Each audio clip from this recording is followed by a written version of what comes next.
Good morning, folks. We are live. Can't believe it's day 96. It was just yesterday we started, and now we're 96 days in. And we've got an amazing guest today. Wanted to use newer member, good old Stephanie. Hello. Hey, Steph, how you doing? I'm good. How are you? Doing all right. Doing all right. So, have you done StreamYard before, or? I have not. No. Okay, cool. So, a couple of things, just a couple of keep housekeeping. Um, on the right, you see where it says comments on the top, and then at the bottom it says private chat on the Comments. right. Yep. Yep. Private chat is for us. So, like, if you need help with comping, for example, you can drop the address here. A lot of times, if you're on the phone, probably have the private chat always on private chat because a lot of times, especially if I'm not on the phone or if Edward's not on the phone, we might drop a couple of things here and there, like ask this question or whatever it is, so Okay. that can help you like get the conversation rolling.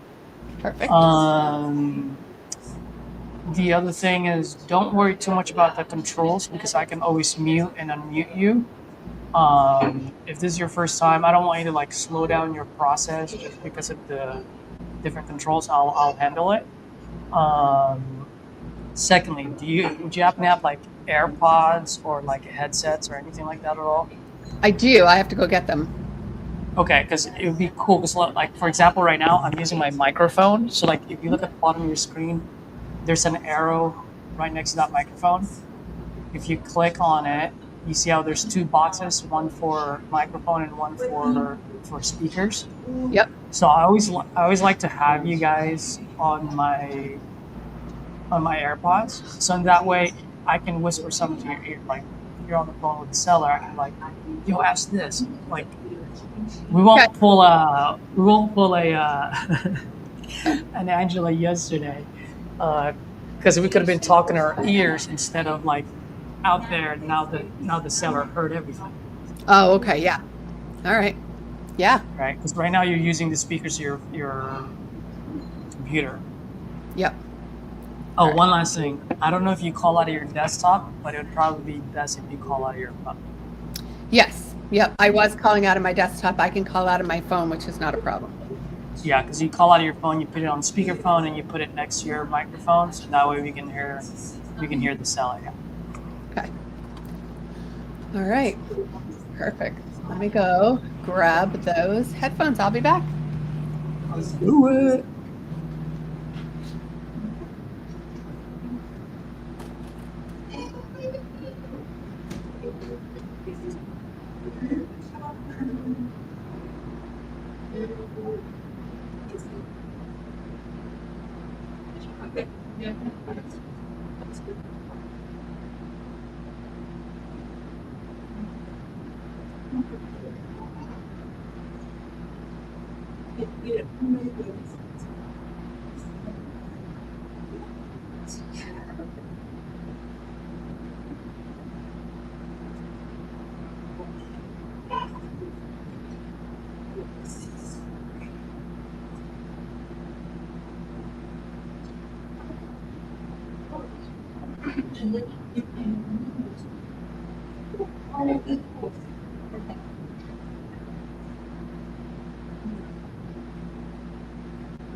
Make some calls.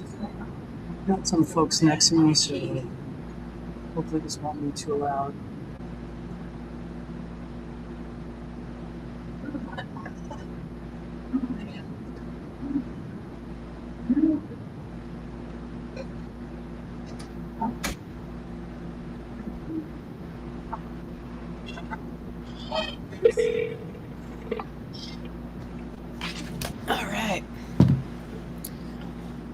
Please leave your message for 25552. It's too loud.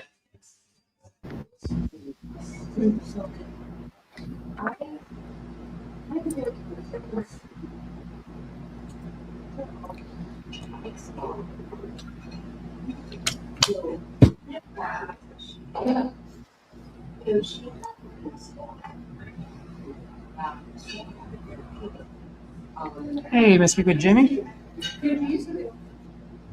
Hey, Jimmy. Excuse me.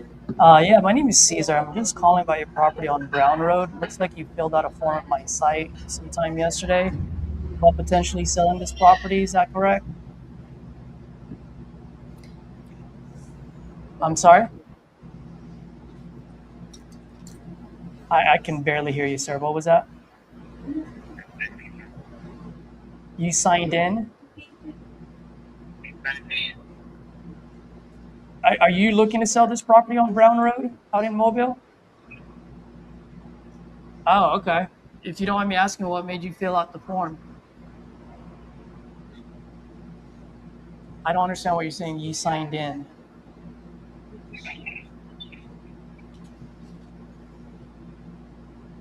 All right. Well, I'm over that shit.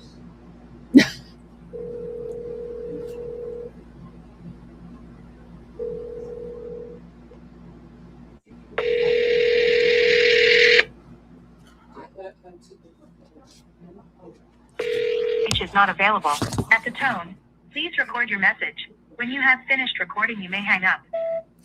Hey, Teresa, this is Stephanie. Just giving you a call regarding your property there in Sulphur Springs, Texas.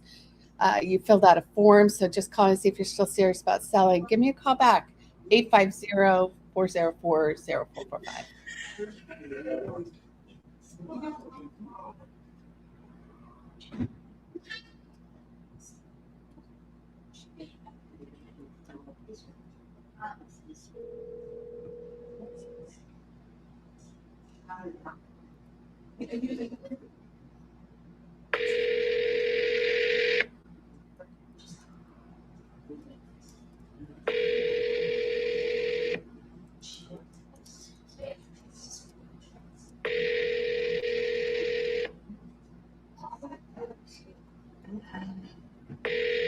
Person you're trying to reach is not available.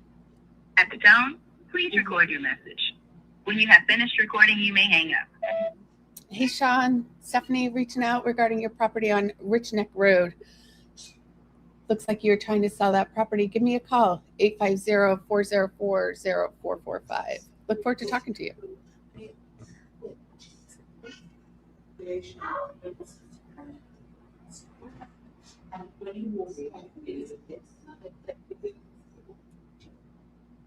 Oh, you didn't want to be come. She's like, she actually come in.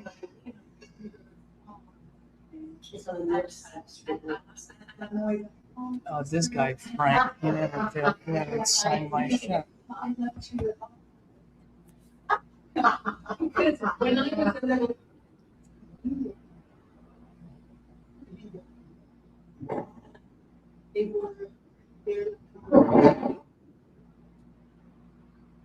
Frank the Tank. Frank, it's Caesar. How are you? What was that? So Frank, yeah, I was just looking. I noticed that you haven't signed the agreement that I sent you yesterday.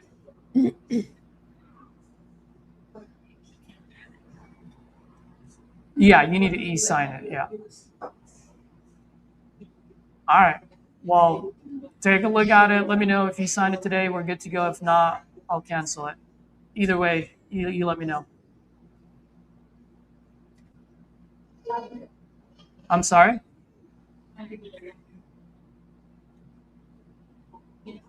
What? What? I'm sorry. What was that? Oh, you can't see it. I emailed it to you as well. So you have a computer. You can look it up on your email. Okay.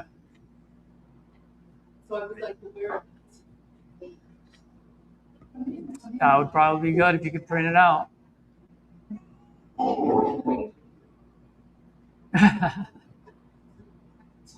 Yeah. All right. Well, you let me know. It's there. And then just let me know what you want to do with it. No, man, I'm not picking up the phone until that thing gets signed. Like I said, I'm not. I just got to make sure I got something before I do anything. Yep. Cool, man. All right, brother. Yeah, no worries. Cool, bye. Done. I'm done being nice, Stephanie. No more bullshit. You sign or you don't. That's it. Yep.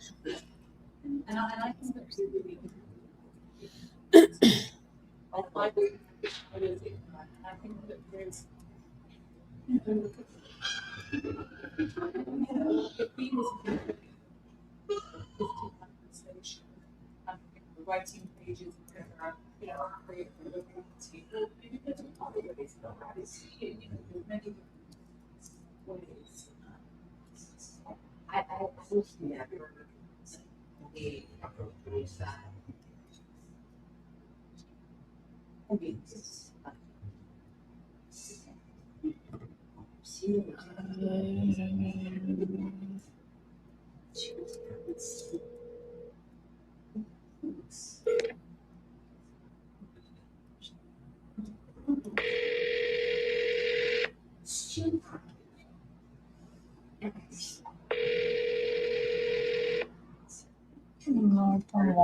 Martha.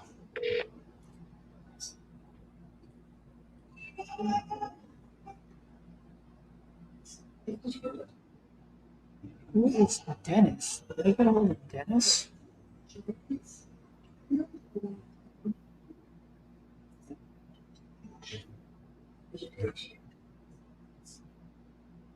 Oh, I remember.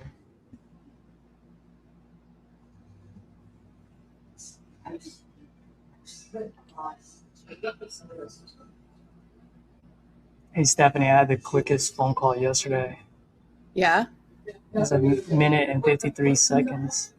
Oh my gosh, that is the quickest phone call. I had to ask him 3 times for the price, and he finally said it. I said, okay, goodbye. Yep. That is the quickest phone call.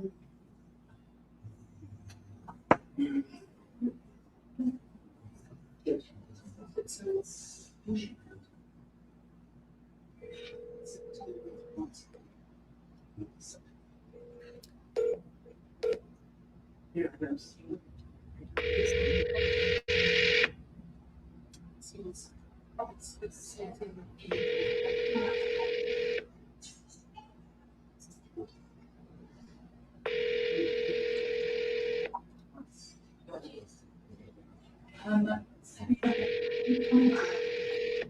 person you called has a voicemail box that hasn't been.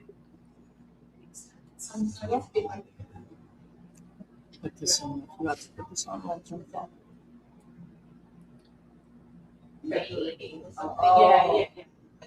Stephanie, you got a couple of deals across the finish line, right? I got one across the finish line. I have one I'm working on right now. She's currently working on getting out of a contract with somebody she says scammed her. So she's got a lawyer working on that. And then the lawyer's trying to send back some edits she wants me to do to my contract. I agreed to a couple. And I said, that's it. And she's like, well, there's still edits to come. I'm like, nope, any more edits comes with a price drop. So there should be no more. I'm not taking out my inspection or renegotiation clause. I agreed to everything else. You're good. So Nice. yeah, it's already where I need it to be. It's perfect. So There you go. yep. The seller wants me. The seller likes my numbers, but any more than that, nope. Sorry, gonna have to go down. Let's go, baby. Mm-hmm.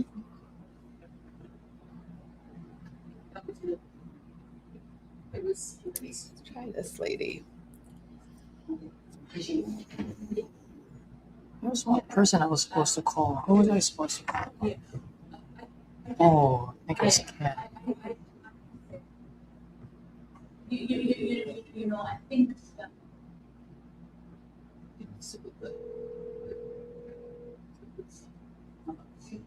Oh no, I already talked to this guy. Seriously.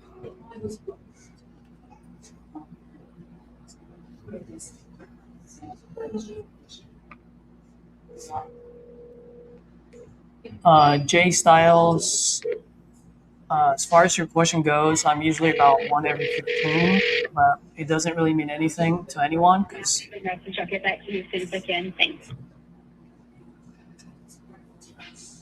I don't know your skill set, where you are in your journey. I mean, you might be better than me and you can be 1 per 10, right? Or you might be in your early stage of your journey. So you might be 1 for 25 or 1 for 30. So I guess my question to you is, if you don't mind me asking, what is the purpose of that question? Yeah. No. Yeah. No, you can. But I have to talk it through my. I mean, it's amazing. This guy never answered my question. Let me give this guy.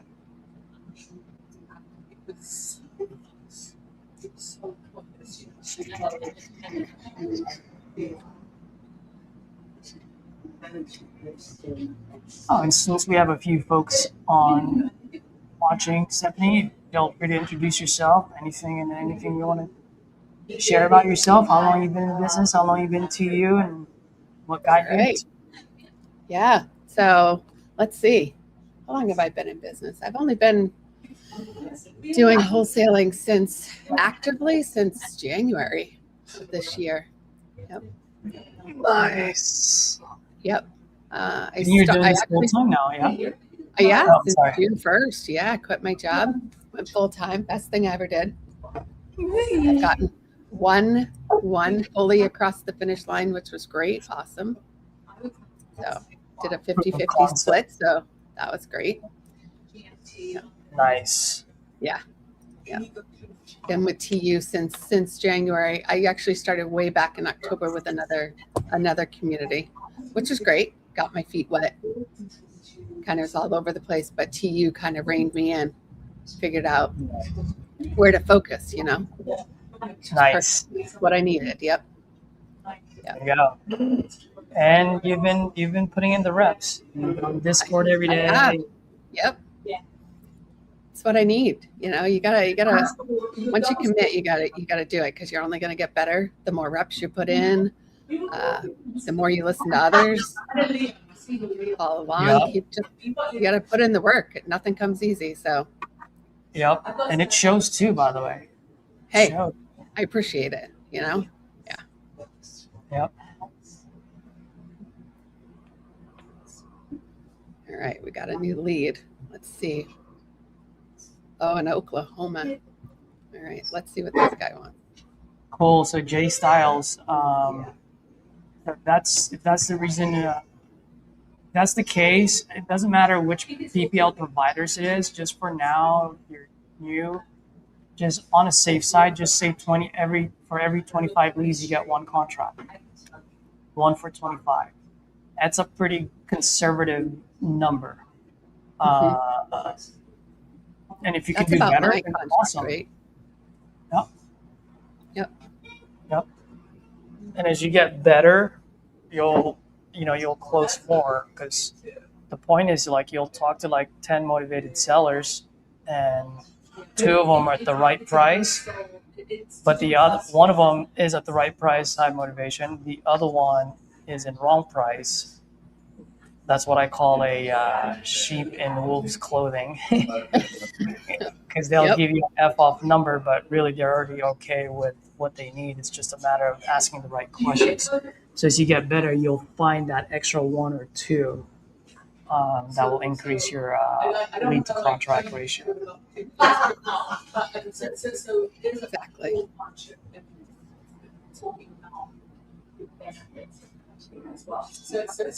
I think the best advice I ever got was from Caesar, who said, you've got to fail. You got to get some of those failed contracts to really learn. And that was it. That's what it took. think that was the best. Because we can tell you everything, but you're gonna forget about it in a week or two. Mhm. But when it's Yep. your deal that you worked hard on, boy, that sticks. You're Yes. like, Yes. oh.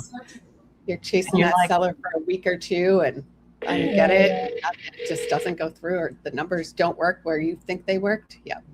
Yeah. yeah, and you're like, man, I remember RJ saying that 3 weeks ago, or so and so said that. Like, dumb. Like, why didn't I remember at that moment?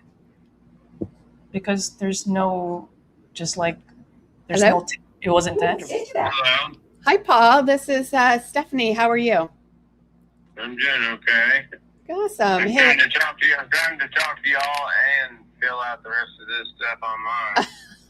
all right. Well, hey, I was giving you a call back. I wanted to touch base with you about your property on Crestview Street. Are you you're looking to sell that property, right? Yeah, I've got it listed to a company right now called Mixon at $65,000. That's just kind of to see where she could get from it. If I can get that from somewhere else, though, I'd drop her in a heartbeat. Whoever comes first for it. I noticed that the listing on it through my bank is $83,000. Of course, that's without any repairs needing to be done and all that, which it does need to be done. There are some repairs and things, but I'm trying to get the yard up to par, and I'm trying to, get some paint on some walls and do some things to it to make it look a little better, But I know for a fact that the house next door to me sold for $79,000. And it's an exact flip-flop of this house, and I honestly would say this house was in a little bit better shape. So maybe I'm coming in too low. Okay. All right. Well, why are you looking to tell me more? Tell me more about your situation. What's going on? Here's the deal. In the last year, my parents both passed away, and all they owed on their house was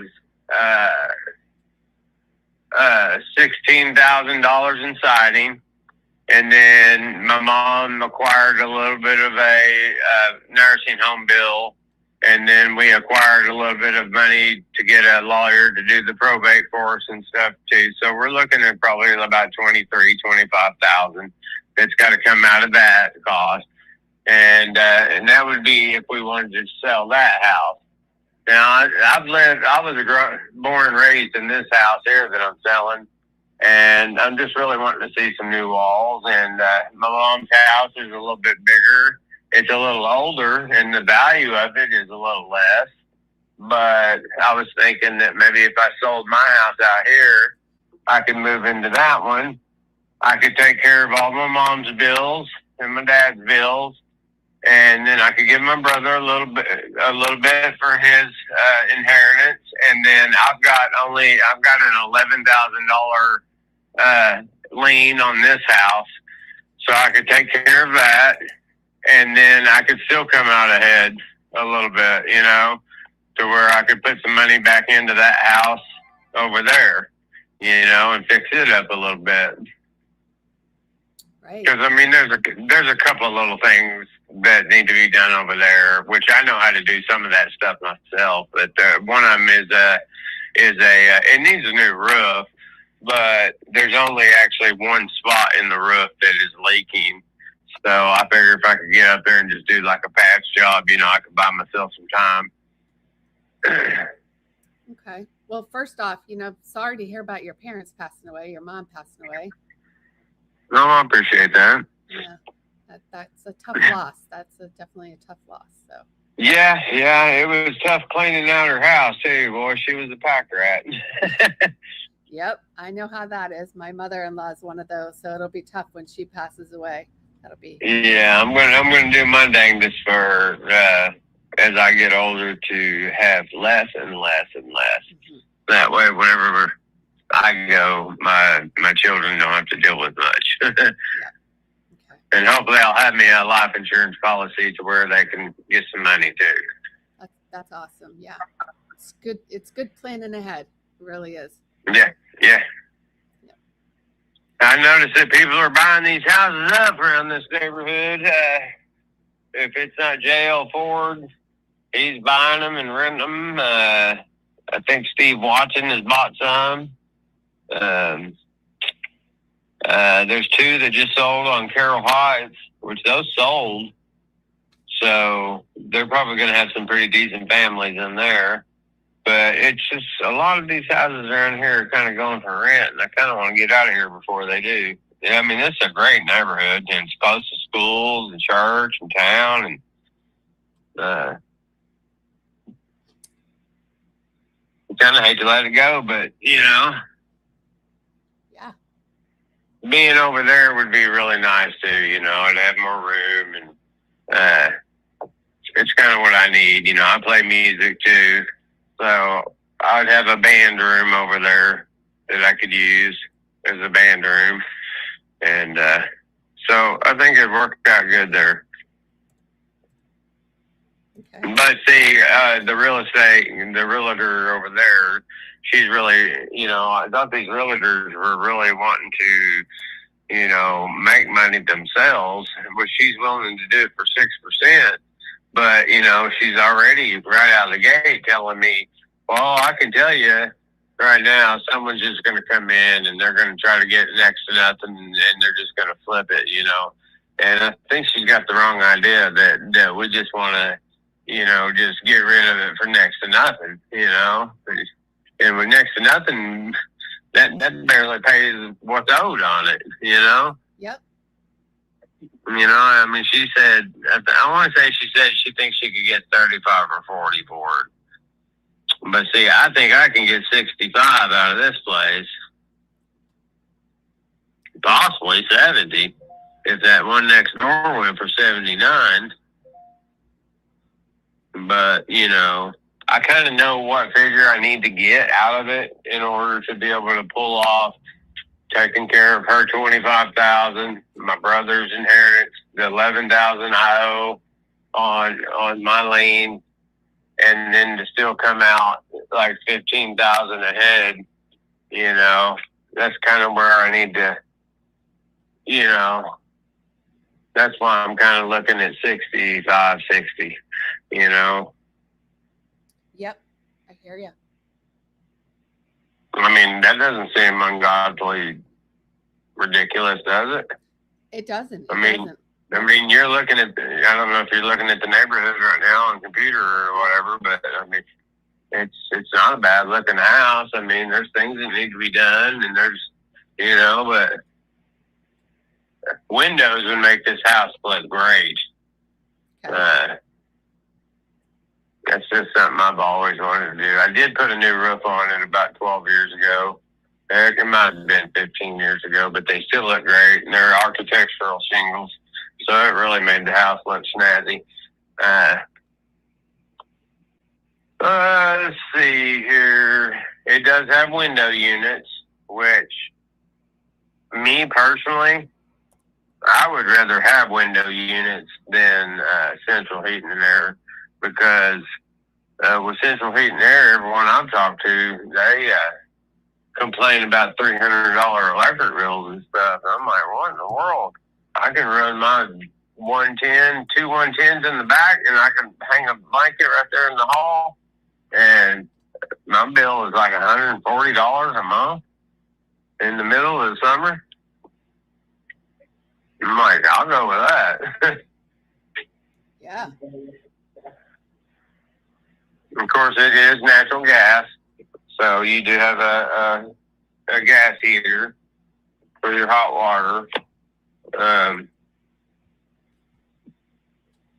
Other than that, I mean, it's a good neighborhood. Any questions you got for me? Well, I was just listening. I mean, you're providing me with so much information. This is great. This is what I love. I love to hear what's going on around there, you know? Yeah. Well, I'm just kind of we just got done moving all my mom's stuff out of her house, so we're rather burnt out on that moving. But if an opportunity comes about, then I'm ready to hit it again and move it all over again. Move all my stuff over to her house. I know the lady from Mixon, she's wanting to take pictures of this place here pretty soon. And I don't know why she'd want to take pictures of with me living in it. I mean, she could do outside pictures and stuff, but I don't want her inside, you know, seeing my living. Not that it's all junky or anything. It's just, you know, it's like you go into your house and they see your belongings in the pictures, and I don't know. It just don't seem right. Okay. So this person who wants to take pictures, are you under contract with her? I am I have talked to her a few times. Who are you with? Well, I have my own company, but so what I'm asking, did you sign a contract with her so she could? No. No. Okay. All right. All right. Perfect. So how soon are you looking to sell this house? What kind of timeline are you looking at that you could? Let me think here. With work and having to move everything after work and then get back in that house, and then I'll have to have my utilities moved over to that house. I don't know how all that works. I have to shut them down here, and then I'll have to have them reopened up over there. A month and a half, 2 months, maybe. Okay. What do we have to do as far as probate and the $11,000 that I own on a lien? I go in there every month and I pay him $320. So, you know, he knows I'm good on my payment and everything. And I did ask him. I said, "Hey, if I want to sell my house, that's okay, right?" You know, and he's like, "Yeah, you know, as long as I get mine, as long as I get what you owe me." But am I gonna have to go to a lawyer again and have a whole other probate drawn up and everything, or can I just do that through him, like word of mouth, or I can sign some papers through him and like sign it over to, you know, that's clear? Right. Have you already gone through probate where they gave you, signed everything over to you and you have the rights to sell the property? Yeah. I mean, I've got the deed and everything. It just has a lien. There's just that 11,000 lien on it. Okay. So basically, as long as you have the paperwork that shows that you're allowed to sell the property, when you got the proceeds from the sale, you could pay off. It would be contingent on you paying off that lien with the rest of the money. So most likely, his check would basically be first written for him. Yeah. And then the other checks from my mom and all their debts would come next. Mm-hmm. And then we would take it from there, like with my brother and the remainder for me and stuff. We just got to take care of all that probate stuff and everything first. Yeah, as long as your probate's all set, then the first check would take care of your lien on the home, and then everything else would go to you, and you could divvy up the rest as long as, you know, whatever you need to pay off. Yep. Now, with the lawyer that we used, he had all that probate stuff set up in my brother's name.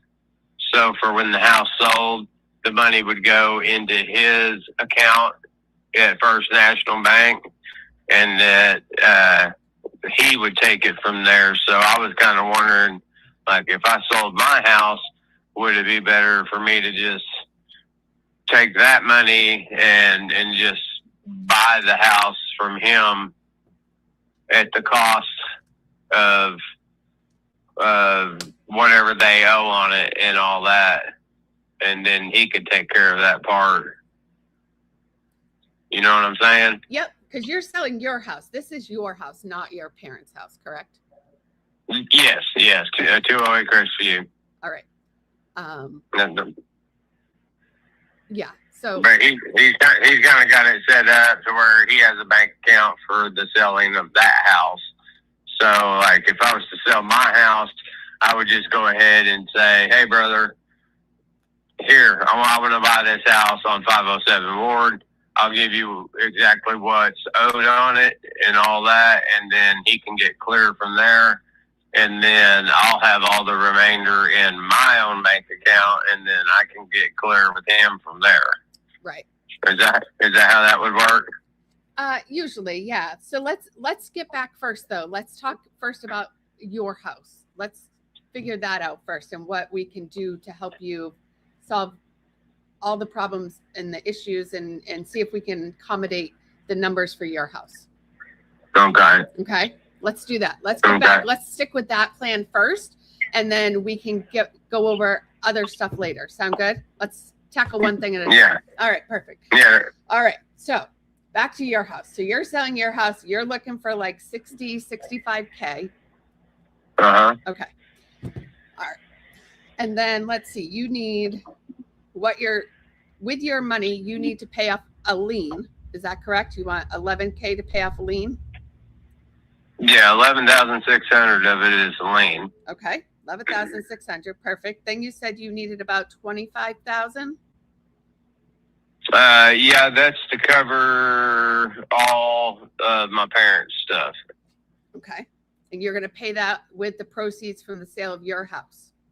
Yes. Okay, and then you said something about your brother's inheritance. Is that coming out of the proceeds from your house? Yeah. Yes, because we originally were going to sell my mom's, and we were kind of deciding on how much we could get out of it, and we were hoping that we could get maybe $7,500 to $10,000 a piece inheritance. So I figure I'll probably give him $8,000. Okay. And then so $8,000 to him. Okay, and then you said you wanted an additional how much? As much as I can get. Okay. All right. So we'll just leave it there for what you need. Bottom line. So we've got 11,600, 25, and 8 to your brother. Perfect. Okay. So what do we got here? We got, you know what? I'm not very good without a calculator. So let's see. Here's what we got. Because I have lots of other debts too, so the more I can end up my head, which I know I'm going to end up with more equity off my house, but like if my brother's getting 8, I for sure want to get that 8. That way we would be even on the inheritance part. But anything above that I could get, the last thing I wrote. My house being worth more and just bonus. That's your key later. You you don't do it now. You do it later. Because like I got repairs that I need to do to my mom's house, like that roof and things and stuff. I'm trying to allow myself some money to do that. Okay. So going back to the numbers. So right now you're sitting at about needing 44,000.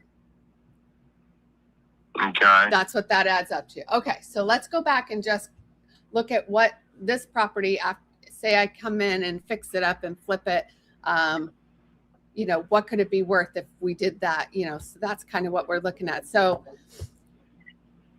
if I were to come in and pick up this property and say we came to an agreement on price and all of that, that's how that would work. So we just look at properties around you, right? Mm-hmm. Mm-hmm. So what do you think your house would sell at if I were to come in and completely fix it up, flip it, do everything to it? What do you think I could sell it for? Well, what my lawyer brought up and what my bank app brings up is 83,000, and that's okay. with it. I'm assuming that's with it fixed up. Okay. All right. And your house. That's why I was kind of allowing 25,000 less. At like 64. 64. Like if you said 44, I mean, what about 20 on top of that? 64. Yep. Because that would give me the money I need to get a roof, some roof repair and some floor repair, and some window repair and stuff over at the other property. Right. Okay. So if it sold after I flipped it for that price that you're saying, 83,000, with, you know, repair costs of about 40,000, I pay all of the realtor costs and everything, right? This is a cash offer to you. I mean, it wouldn't make any sense for me, right? Because I'd end up coming in with negative. So it wouldn't make any sense for me to come in and do that. I couldn't. You couldn't pay 64? I couldn't. Okay. Because it doesn't make you don't think, yeah, I get what you're saying. Yeah. So I'd have to come in. I'd have to come in a little bit less, but you know, certainly want to make this work for you. I want to help you out. I want to make this work and see what we can come up with, so we can at least get you, you know, get something worked out for you. So tell me, how much do you think your house would rehab for? What do you think it would need? It needs windows. Okay. I've done some floor repair, but you can still see the plywood, but it could possibly use carpet in the living room and bedrooms. Okay. There is one back bedroom that needs a little bit of attention to. But other than that, windows, and it's got Boston siding on it. There's a couple places in the backyard where the Boston siding is kind of rotting away, but it's not like horrible. They could just find some more Boston siding and cut pieces out and replace it in. So, they might want to, paint it too. Yep. But, cosmetic type things. Okay. All right. So you're talking around like 30,000? Honestly, I don't know. I haven't priced a lot of those things. Yeah. I mean, windows. The realtor, she advised me to list it at 59 instead of 65. Mm-hmm. But even at that, that's still a little too high, though. Listing at 59, you think that's too high? On your end, you wouldn't be able to do that. Well, if you listed it at 59, you're going to have to pay those. You're going to have to pay the realtor fees and the closing costs. What would I clear? Well, 55. Oh no. Let's see. So if you listed at 59, you're going to have to pay like 7%. And then, but you're probably going to have to do all the fixing first to get it up. So people will want to buy it, because a lot of people are going to come in and they're going to want to, get this with a loan. So banks are going to want. You got different types of people. Some people might want to gut the place. Some people might want to just do a fancy remodel on it. I can't really see gutting it. Because technically these walls could be. You could bring in a hopper and you could spray texture on these walls. There's a couple places where the sheetrock might need a new piece or something, but you can texture the walls, make them look up to date. The cabinets are pretty in the kitchen are pretty. They're pretty 70s or 60s style. Yep. But people have ways of ripping those out and buying new ones, or they have ways of painting them. I don't know. I don't think this is gonna work, because I don't know. Maybe I should try to sell by owner. Well, you could try that. Let's continue to see if we can work something out. What all are you dealing with then? What? Because I'm not. What all are you dealing with as far as that goes? Sell by owner. Yep. Just a long wait. Well, you end up having a lot of people walk through. Let's continue to talk. Let's see what we can do for you. If you're a little flexible on this price, let's see what we can do. So, you're looking to give you need to pay off that 11,000 lien, and you want to give your brother 8,000. Plus, I got the 25,000 has to be done too. And the 25,000. Okay. So Which it might be 23, but I always say 25 just in case. All right. It's 16,000 plus 2 something, and then there's a lawyer fee of 2 something, and then I owe my uncle a little bit of money for the burial of my mom. It's a cremation burial, so we're just kind of guessing around 25. Okay. And then 11,600 for that, so 36,000. So now you need 36,000. Well, that's the 20 to get clear out of my mom's house. Okay. And then to get clear out of my house, yeah, it'd be about $36,000. Okay. And that's just to get clear. All right. So if I could, let's see. Hold on. So you're not going to be able to do much more than that. And that leaves me and my brother only splitting $4,000 apiece. Well, I mean, money's money, but we were hoping to do better than that. mm-hmm. We've lost properties before and been screwed over, and it eats at you. It does. It does. But we were too young at the time, and it had to do with land. Look And like it turns out, we got out of the land. It wasn't chump change. It was chump change compared to the people that bought it from us. Ended up selling it for. Right. And it was very it was a very hard one to accept. Yeah. Yeah. So here, let me ask you this, Paul. Do you think you can do you think you do 30?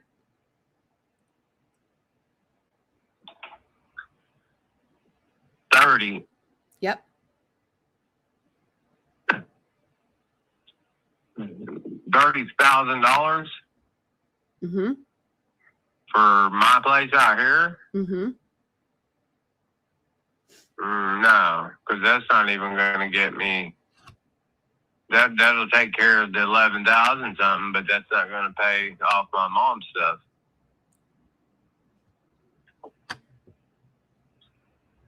Well, I'd be better off just selling my mom's house for I can get a cash value on it for 35 or 40 right now. okay. So what can you do? Well, see, I've already been offered 40 for just my mom's house, and that'll cover their debt and still leave. That'll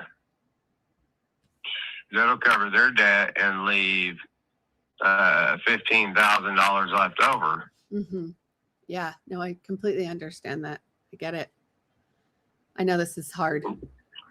That's why I decided to maybe sell my house so I could get more out of my house. Mm-hmm. I could pay off their house for the 25, and then I'd have more left out of this to where I could pay the 11, and then we'd end up with more to fucking split. Mm-hmm. Yeah. No, I hear you. Pardon my French, sir. Oh gosh, no worries there. So what could you do for your house?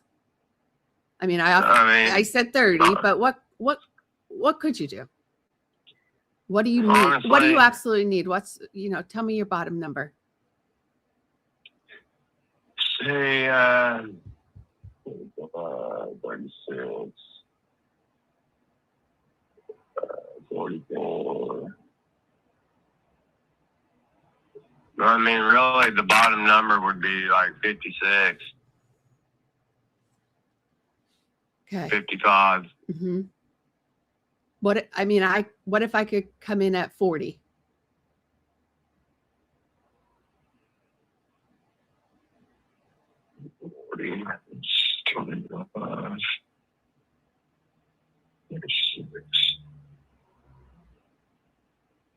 Man, nah, I keep you in mind for sure, but I'm going to check around a little bit more. Okay.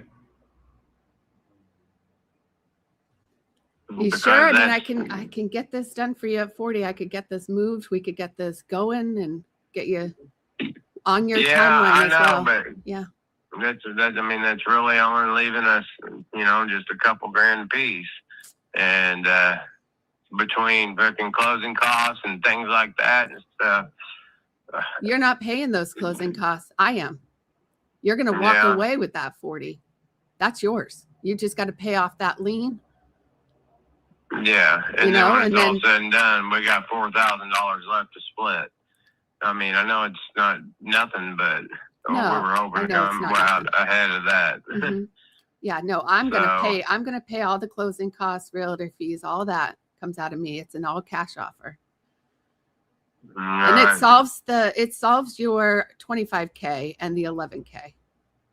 Yeah, I get it. I mean, it puts me in a better situation. Yeah, and that's what I need to do. Mm-hmm. But can I just think on that for a little bit, and I'll call you back and let you know what I've thought of.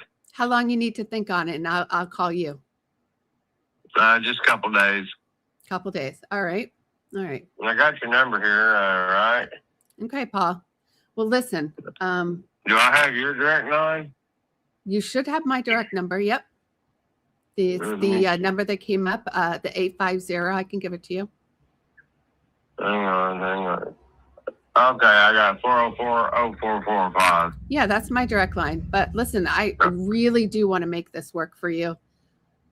Okay. I want to help you out. If you could get that money up a little bit, yeah, we can make it happen. But I don't know. But I'll see what my brother says. I got to talk to him about this stuff too. So. Okay. Do we want to get him on the line? We can talk together so he can understand it. He's not here right now, but I'll be able to explain it to him. All right. I'm not gonna lie, we're about ready to get out from under this. It's been a headache every day, but we're not to the point where we're desperate and gonna get, screwed on it or nothing, Yep. Not something I'm looking to do at all. Just want to help you out. I'm not saying you are. It's just, I've had some people offer me some ridiculous offers. Yeah, no, I want to try to get you as much as I possibly can, Okay, I got a call coming through. I got to get. I'll holler at you soon. Are you okay? All right. Thanks talking to you. Bye. Okay, bye-bye. All right. That was a good call. What are your thoughts? That was like one of my best calls ever. I have to tell you, I never have a seller who just talks like that. That was awesome. That was good. That was a really good call. So what are your thoughts about that call? Where do you think you did well? Where you think you could have? And I'll do this on the first one, and after that, we'll just get in the momentum of calling. But what are your thoughts about that? I think, that was good. I definitely think I was starting to fall back into that line of being a little bit more transactional. Like in the very beginning, I wanted to kind of just get right into the numbers, but then he just kept talking. So I was sitting back and being quiet, and I was totally forgetting about, I have to comp this thing. And so, I was kind of going back and forth. And as I'm looking on PropStream and looking at some of them, there's some properties that were up in the higher, over 100s, and I'm thinking to myself, could we get this? But then that's a lot more money. Can I ask you a quick question, or I'll give you a quick feedback, right? That's where we mess up, what you just said. Yeah. Because you said, as you were listening, you realized you need to comp. So my question to you is, at that very moment, when that entered your mind, why do you need to comp? Right. Exactly. I don't know why, because I think I need to sit back and listen more, which is kind of why I did at first. I sat back to just listen to him because he just kept talking, and I've never really had a seller really just go into everything as much as he did. Yeah. So he gave you a huge present. He gave you a huge present. That was a did. gift. So that's when, now the one key thing that I want you to see, and maybe this has happened in your other calls, so maybe it's not that big of a key idea for you, but maybe for the watchers, the viewers that are new, Mhm. the key thing there is he went from 63 to where? We went down to 40. No. He went down to where? To 30 at first. Oh, at first, yeah, we went down to 30. Yep. So my thing is, did you see the natural you never asked them, what's your wiggle room? What's your bottom line? You never asked any of those questions. Yep. The natural progression of the call, because he was going over what he needed and because you were able to educate him properly and really hit into like, hey, I really want to help here. What happened? He opened up. And so you got the bottom number. Yeah. Yeah. We've got So it. I don't know. Yep. I don't know if you do that a lot with your call. If you already do that a lot with No, your I calls, never and get to that photos. point. I never have calls like that. That was like, figured I would have traditional calls like I usually do. That was really good. That was a really good call. Yeah. So that's the thing that I like. Listen to this call again at some point, maybe tonight or tomorrow when you're not making calls. Like really go, okay, well, what changed here? Like, yes, he was very open, but there were certain moments, like I said, I didn't want to give you any hints, but there was like so many. There were like moments where like, boom, we gotta attack it. We gotta attack it because that's gonna get us. And so this is what I've been kind of like preaching to people. And trust me, when I was in your shoes, like within 6 months or so, I was doing exactly the same thing, asking dumb questions like, do you have wiggle room? What's your bottom line? Like things like that. Like I know I say dumb, I say that now because I just have a lot more experience.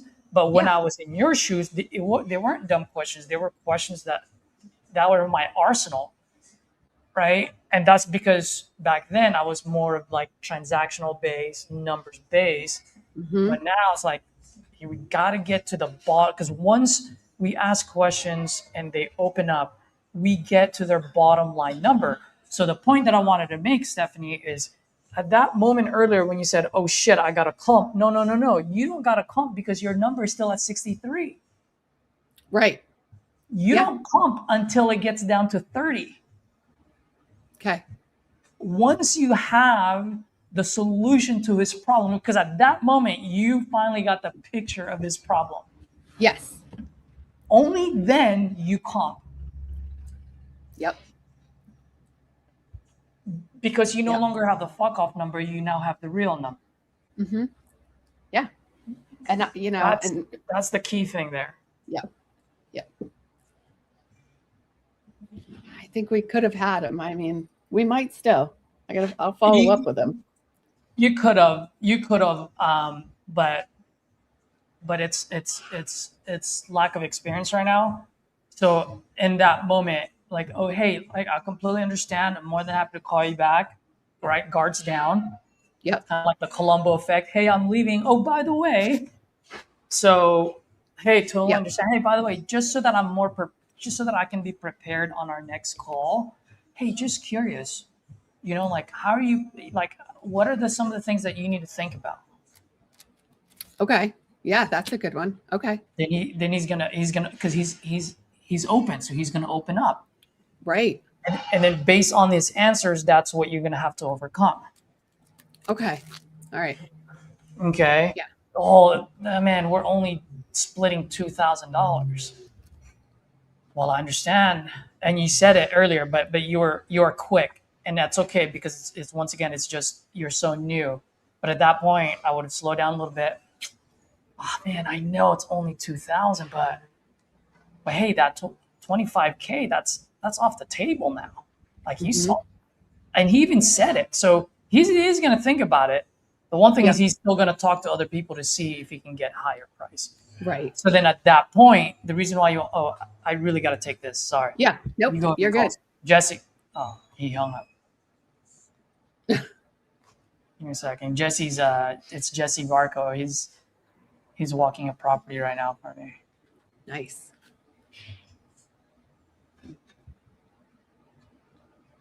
Let me double check. Oh yeah, already signed. We're good. Cool, man.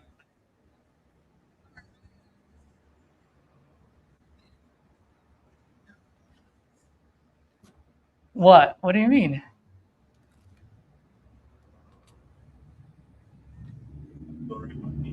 Bro, you're a closer. You need to know what you need to trust you. You do what you need to do. We good. We good. But I'm live right now, but we'll talk later.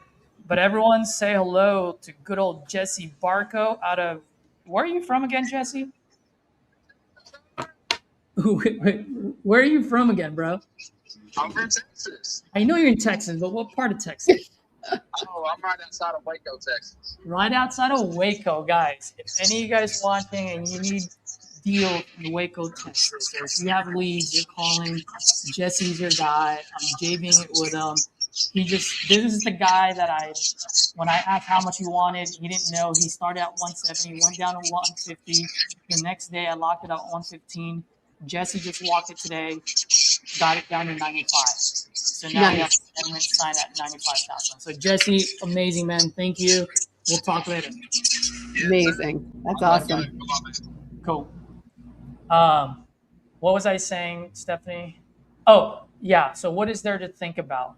Because then at that point, he's gonna give you what you need to overcome. The other thing is, this is the point where now we do future pacing and consequences. Okay. Right? And it's all about like, hey, like totally cool. By the way, just curious, man. Like, I always like to just play devil's advocate. Like what happens if boom, da da da da da da. Hey, by the way, like, gosh, if you and your brother woke up all of a sudden 2 weeks from today or 30 days from today, your 25 is gone, your 11,000 is gone, and you have a few $1,000s in your pocket. Would that put you in a better position than you are today? Now that's a yes or no answer. So you can use that when you're closing, or you can use, if you want, you can do an open-ended question like, how would that change your life? How would that be? That's probably a better question, because then he's going to open up, and that's future pacing, because now he's thinking about it. Mm-hmm. Once he thinks about it and he verbalizes it, then you can ask, so then would that put you in a better position? Yes or no? Yes. Great. Then let's move forward. Okay. Yep. You know? Love it. So, Love it. So little things like that. And then I really want him at the end of the day verbalize, I'm going to look around for other offers. I want him to say that. Because once he says that, then I can create fear, uncertainty, and doubt. So where are you going to get these offers? Who are you going to talk to? Are these local? Are these people that are calling you like the way I called you? Oh, people that called me. Okay, cool. Well, hey, newsflash. Most of them are wholesalers. But now you're going to tear it apart. Because then now, right, you've done the consequence. You've had him picture the future. And now you're going to tear everything apart on what he's about to do. Yep. So at the end of the day, what's riskier? Going through these or having this? Okay. That closes the loop. And that's how you close that guy. Right. So I know that's a lot, but this is recorded. You can like go back to it and then internalize. Definitely. That's for future calls. But I was really impressed, and I really like the fact that he went from 64 down to 30. Yeah, that was awesome. That's huge. That was huge. And you never even had to use the failsafe. No. Nope. There is one thing that I didn't like that you said. I did not like it at all. What did I say? You're like, tell me, what is your bottom line number? Oh. But that's, once again, that's all right. That's just being a newbie. So it's not like you made a mistake there. Yeah. At that point, instead of asking what's the bottom line number, I would be like, hey, you know what? I really want to help here. You seem like a straight up kind of guy. You've been open to me. I've been open to you. Dude, let's sit down here for a second. Let's talk about that 25. What are those? Out of that 25, what is it that you absolutely need to pay, and what is it that you can do on a monthly payment?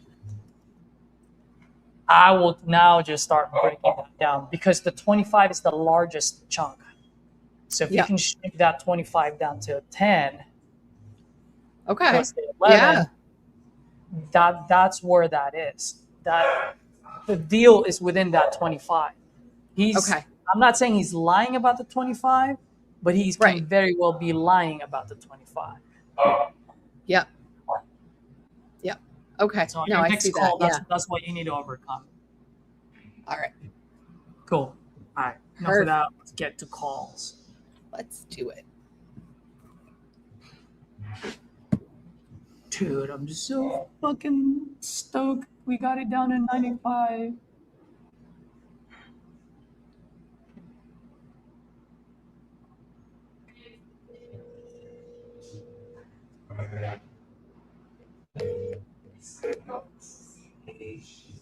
Six, 7, 8, 9, 5, 3, 0. Can't take your call now.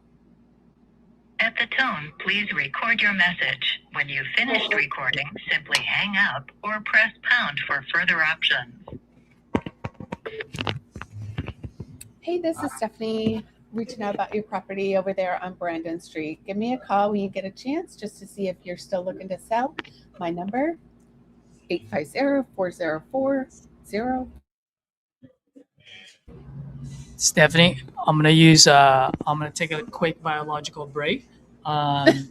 Like when you call someone and they're saying, "Hey, like you have reached 415," like mute yourself so that viewers don't get their phone number. And Okay. if you don't want to air out your phone number, then mute yourself as well. Sounds good. I caught the last one, so I muted you, so no one heard it. But since I'm going to be gone, just wanted to let you know. All right. Will do. All right, you're on screen. Mute Nice. myself.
Hello? Hello, Hi, this is Stephanie. Is this Sam? it is. Hey, Sam, I was giving you a call about your property, 574 Co Road 250. Are you still looking to sell? Yeah, County Road 250. Yes. Okay. All right. Awesome. County Road. Sorry, it's abbreviated here. So perfect. Yeah. All right. So tell me, what are you looking to get for that? Do you have a price in mind? Well, I'm willing to discount it from what I think it's worth, but I would take 800,000. All right. All right. Yeah. A median price of a home in the area is 1.2 million, and I have a house with a guest house on 2 acres, 300 feet from the city limits, and Realtor.com has had it as high as 1.2 million. Mhm. That was a couple of years ago. Zillow is right now about 965 or something. So, and that price is based on the house and the land. Doesn't include the extra buildings that are on it, which is the guest house and the workshop and the carports. Okay. So I'm 300 feet from the city limits in a ski resort town where there's no land available. The ski resort town is surrounded by 3 million acres of national forest and 12 mountains over 14,000 feet tall. So to have 2 acres, 300 feet from the city limits with city water and natural gas is a big deal. Right. So I would say 850, but I would take 800. Okay. And that's without a realtor. Okay. And If I had to do a realtor, I couldn't do it for less than 850. mm-hmm. Yep. All right. So tell me what you have going on. Why are you looking to sell? Well, in a nutshell, I'm older and tireder. It's a lot of house. I've rented out the guest house for 25 years, and so I have tenants. So there's always something going on with an older house. And I'm 75 and no longer need to drive to work at the newspaper because I'm mostly retired. I do some remote work. And so since I do some remote work, I could do that from anywhere. Mm-hmm. And I'm looking to relocate closer to family. So that's it. In that. The other thing is I do have some equity in the place, and I'd rather be cash richer and land poorer, if you would. Mm-hmm. Mm-hmm. And you said relocate closer to family. Where's that? Where's? Near Galveston, Texas. Oh, okay. Down in that area.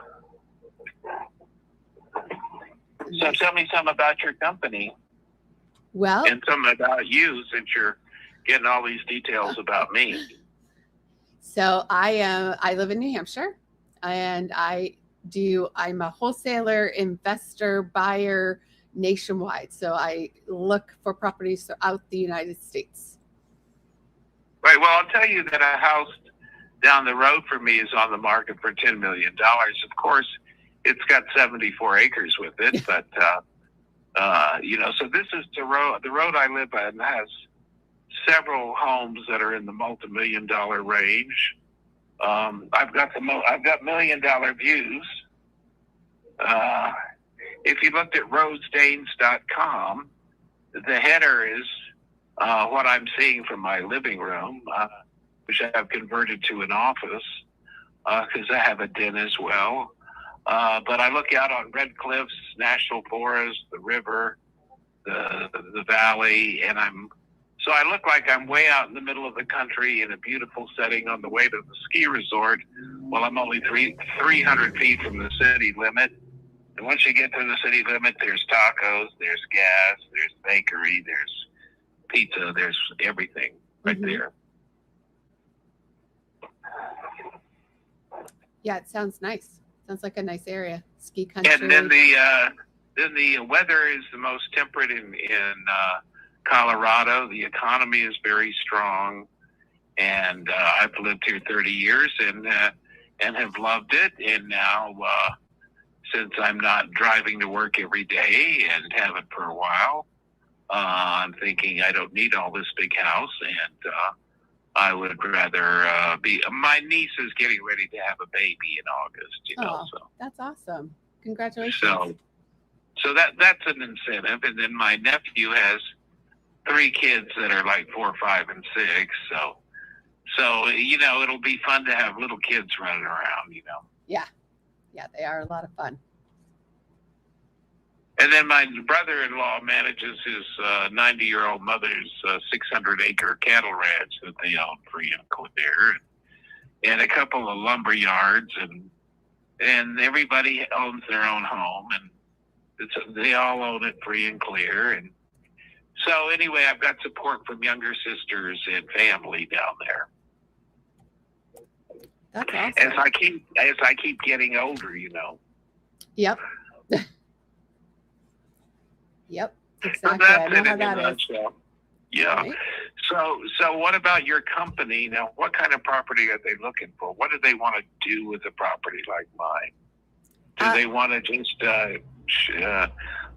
paint the trim and fix the broken tile and replace a window and call it good, or look at the refrigerators and say they're old and they need new ones, or what do they want to do? No, it all depends. We buy properties to flip. We buy properties to hold on to and rent out, use as rental properties. Right. So, it's all different. It just all depends on what a particular property could offer us. Well, I will tell you, when I bought it, which was 25 years ago, it was a rental with 7 guys living here, because it has the equivalent of 7 bedrooms. Mm-hmm. Although a couple of the bedrooms are not technically bedrooms, meaning the main house has 3 bedrooms with closets, and then it has a flex room with an outside entrance.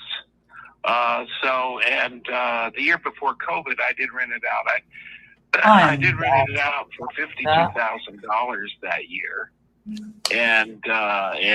But that's not a fair number, because I rented $1,500 a month because I was renting a home office, which my CPA said I could do since I have multiple buildings on the property.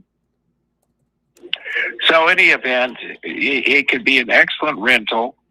It's in an area where there's multi-million-dollar homes.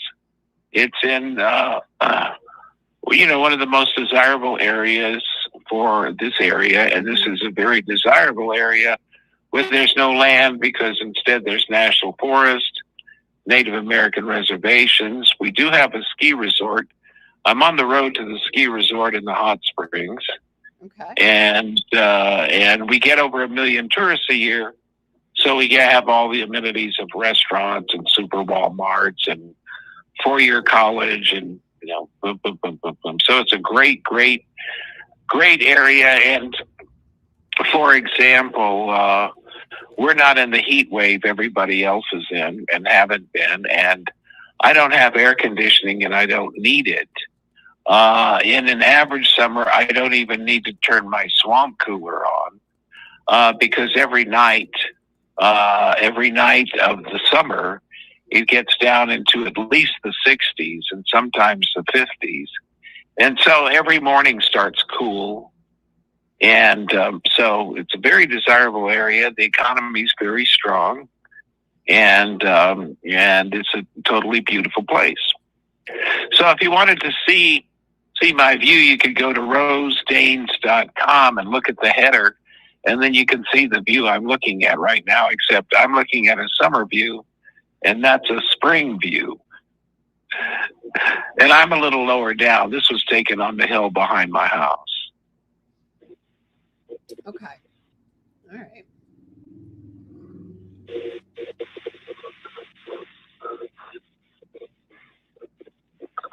And yeah, I'm just looking. I was looking at it online here on Google Street View just to see it.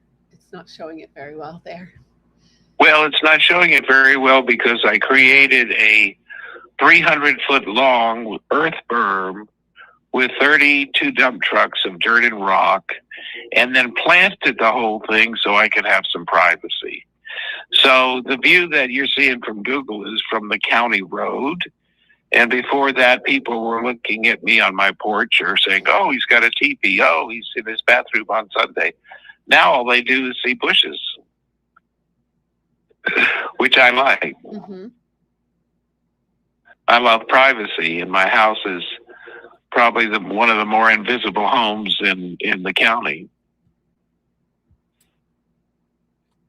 And so, now it looks like, just a couple of questions. What, it looks like you tried to have this, you had this listed back in January. Yeah, I had it listed, and it was not exactly what I wanted. I was talking to a cash buyer, and I told him I didn't want it on the MLS because I did not want a lot of looky-loos. And they indicated that. So in the event, when I signed the contract with them for 60 days, we were not supposed to be on the MLS. And then when he was having trouble marketing it, he said, well, let's put it on the MLS for a month. And so we did. And I said, well, let's take it off of there. It's misrepresented. Like, for example, the MLS photo of my living room is actually the living room in the guest house. Okay. Well, that doesn't do my living room justice, and it's the inaccurate information. So I had them pull it down. And so it was up for a month, and I did get some offers, but, they weren't enough to float my boat. Okay. And how long have you been trying to sell? I haven't really been trying to sell. I just have been exploring cash options. I'm getting ready to try to sell. I've talked to a couple of realtors this week. I was in the hospital for a couple of weeks and getting out. So while I was in the hospital, nothing happened. And I've just been out about 2 weeks. So, and the doctor said I should fully recover and all of that, but I wasn't actively trying to sell my house, although I did fill in some forms saying I'm interested in a cash offer. And the reason I was doing that is because I didn't want to go through the normal rigmarole of pay $50,000 to real estate broker, and I wanted to see what I could get with the cash offer. So, and I have had several cash offers, and I have had cash offers from companies I didn't think were reputable, and that they misrepresented things, and that the total dollar amount was too low, and the total dollar amount was contingent on them tying up my property while they tried to sell it. And in that case, that first person that I decided to try for 60 days, they had never done business in Colorado. And Colorado has, some real estate laws that they weren't cognizant of. That's another reason I pulled it off the MLS. But at the same time, then I get calls from people saying, "Oh, I see you had your house for sale and it didn't sell. Are you still interested in selling?" So I'm just stirring the pot to see what I can get. But I would like to sell in the next few months. And I have talked to a local realtor who says she has a potential buyer for a fixer-upper. Now, it's a fixer-upper in the context that it's an older home. Now, with the kitchen, I do have a new range, a new floor, but it's original cabinets, which got painted recently. It's got older refrigerators and so on. So a person could, do a lot of updating here on the property. Everything basically works well. And as things are needed, I tend to take care of it. Like I replaced the water main. That was a $3,000 purchase. It was because the city water was saying my water bill was $600 a month and no one could find the leak. Okay, well, now you've got a water main installed that should last the next 25 years. Okay, well, so, and we had some snow damage, and I spent $30,000 on the roof, and I spent $30,000 on the roof, and so all those, so things like the plumbing and electric. Now, could more be done on the electric? Yes, it's an older house. And so I work on it a piece at a time. Like one of the bedrooms was, 2 of the bedrooms were painted a year ago and the floors were redone. Okay. The floors are original oak flooring, but they do need to be, waxed or polished, if you were going to put it on the market and so on. So I haven't really been ready to put it back on the MLS and have a lot of looky-loos trapping through I'm behind a gate. I've got to be there to open the gate. I've got a couple of big dogs, and I don't want to be bothered. I want to be bothered as little as possible. That's why I'm looking for a cash offer, although the ones that have come in have been too low. So that's the story. Yeah. Tell me more about what's too low for you.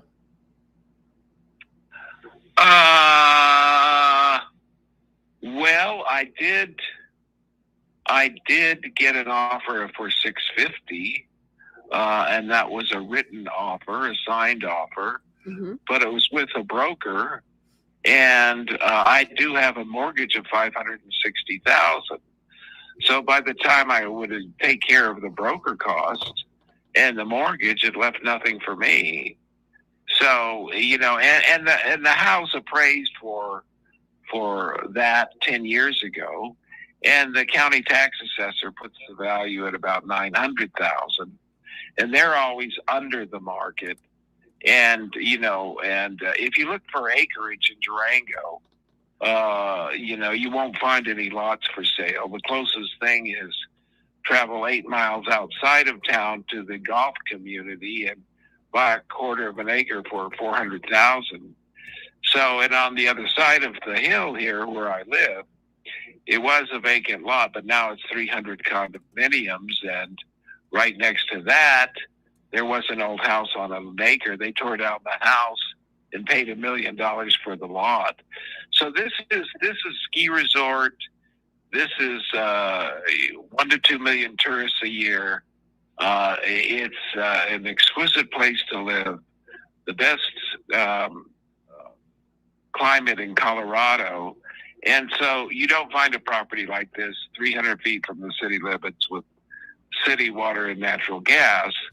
And why those are two big things is when I bought the place, I had the last city water in the valley. My next door neighbor got his water from a spring that didn't work all the time. So in the Southwest, you have a well and the well can go dry and this and that. So city water is a big deal. Plus it's cheap. I can get almost unlimited water for $40 a month. And then natural gas is a big plus because as soon as you get out into the county, it's propane, and that's much more expensive. So I have a great house, a great location, lots of square footage under roof. I'm up on the hill. I've got great drainage.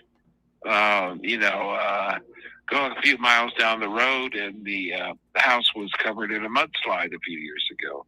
I've got great drainage. The property is completely fenced. So anyway, for the right person, it's a great deal. And I could not find a place like this for $1 million. Is the truth of the matter. Yeah. Not that I'm looking for a place like this. Yep. I'm looking for a place half as big, and with a regular size yard, rather. And I have organic pears and organic grapes and roses and lilacs and a lot of things to go with the beautiful Red Cliffs view, and right next to the tourist town of Durango, Colorado. And I encourage you to come for a trip because we got the river through town. We got river rafting. People come to the 4-year college saying they're going to kayak their way through college. It's a fun place. That's why I've lived here 30 years, but I'm ready to move on. Yeah, sounds it. All right. So you still owe $560,000. How much do you need in your pocket to walk away with? Something fair and reasonable. Okay. So the thing of it is that if I took a little money and power washed the front porch and painted the trim, and I know the market is soft, and I know it's a buyer's market, and I know it's a lull in the season, but I also know the county tax assessor says the property's worth $900,000. And in the meantime, they're always undervalued. And the town historically has great appreciation because there's no land, and it's highly desirable with the ski resort, the hot springs, the 4-year college, and the scenic beauty and the privacy of 3 million acres of national forest. Yep. So, I mean, $800,000 I would feel would be a substantial discount, and then that would put a couple $100,000 in my pocket. If I was really younger and more aggressive, I would want to polish it up a little bit and want $400,000 and would go with the realtor and wait an extra 3 months and, whatever. So anyway, the thought is that I did talk to the, I know real estate and I know realtors because I had a web business that I sold after running it for 13 years, and we did a lot of real estate websites. I did the marketing for the largest real estate company in the area and for 25 years and helped boost their sales to $300 million a year before COVID. And just yesterday, I talked to their largest broker, Max, who sold $50 million the year before COVID. And there's a new subdivision out by the hospital, and I was saying, I bet you sold a lot of houses out there. He said, yeah, I sold 234.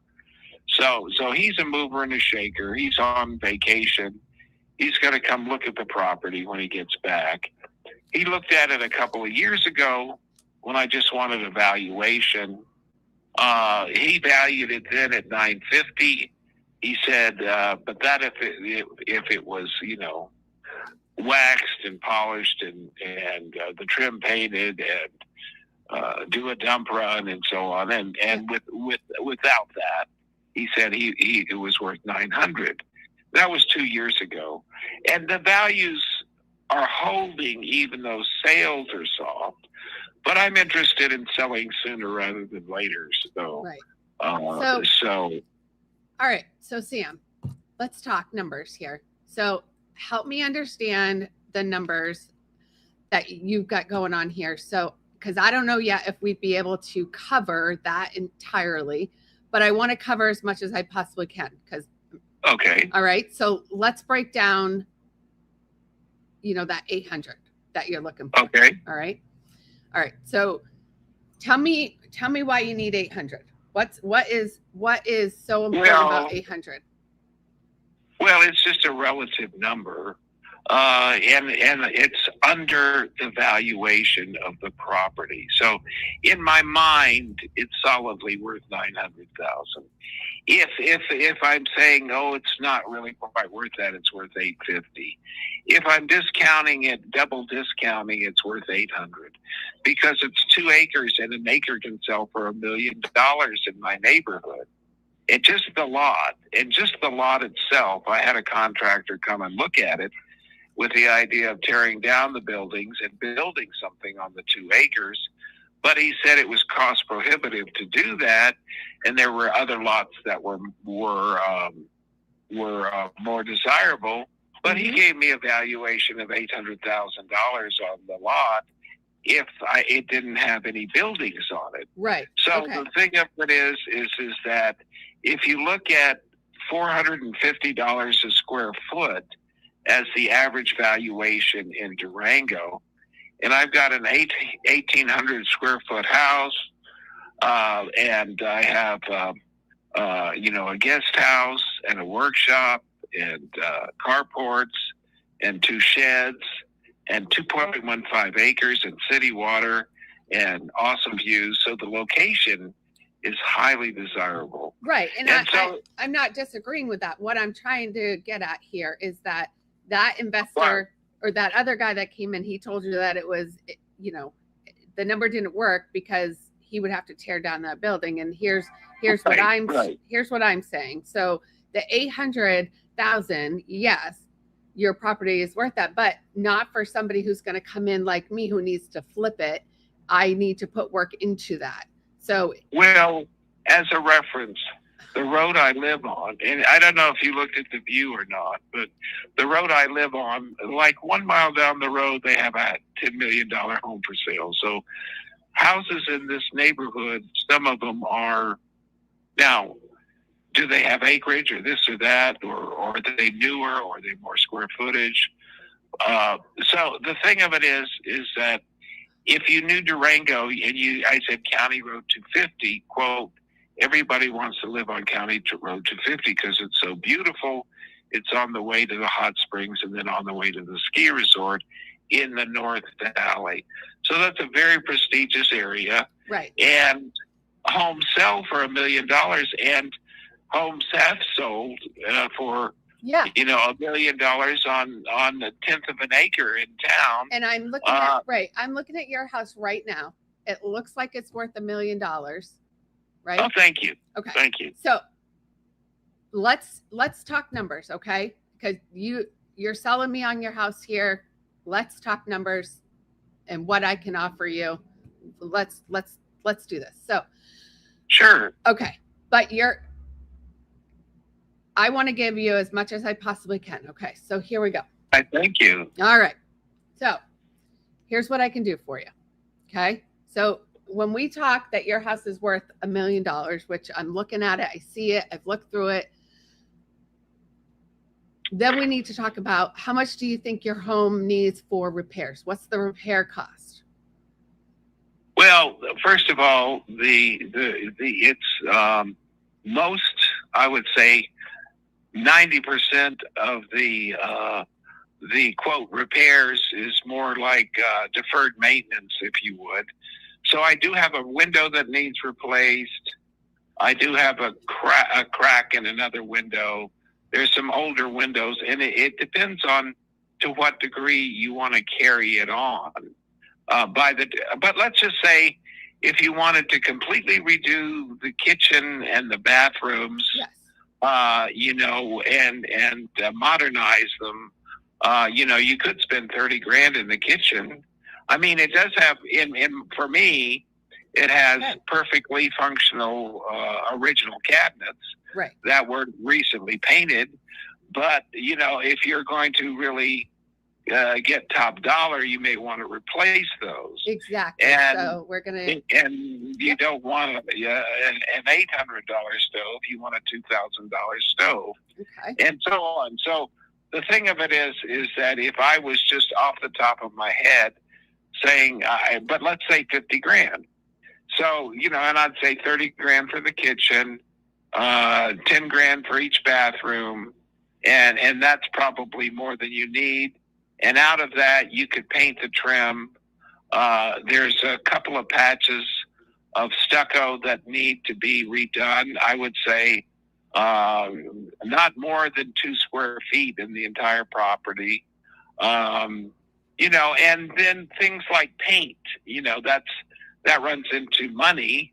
Both of the bedrooms were recently painted. Two of the bedrooms were recently painted, and the floor was done in 2 of the bedrooms. Now, in terms of the flooring, I've done a lot of work on the flooring because the whole place was carpeted in ratty carpet. So I pulled that up, and even the kitchen and bathroom had ratty carpet. So now the kitchen is the kitchen was tiled, and the tiles. So I have a pergo type of floor in there. I've got some nice ceramic tile in the bathroom. The 3 bedrooms in the main house all have original oak flooring, which is beautiful. It just needs to be, polished. Yeah. And so we have beautiful oak flooring. And then in the den, which I pulled up the ratty carpet and got pink linoleum. The den is got it has wood siding, and behind the Franklin stove, the beautiful Franklin stove, there is a brick wall, and so I bricked the area, the flooring around the stove, and then that's about a third of the den, and then the rest of the den, I put in new oak flooring. Yep. So again, that just needs to be mopped and polished and sparkled. Right. So the front porch is really awesome. It's got big logs, and however, the porch should be power washed, and a new coat of shellac on the logs for preservation. Right. So all I'm just saying is, if I had $50,000 to upgrade the house, I'd first focus on the kitchen, the next to 2 bathrooms. If I really wanted to upgrade the place, I would add a 3rd bathroom.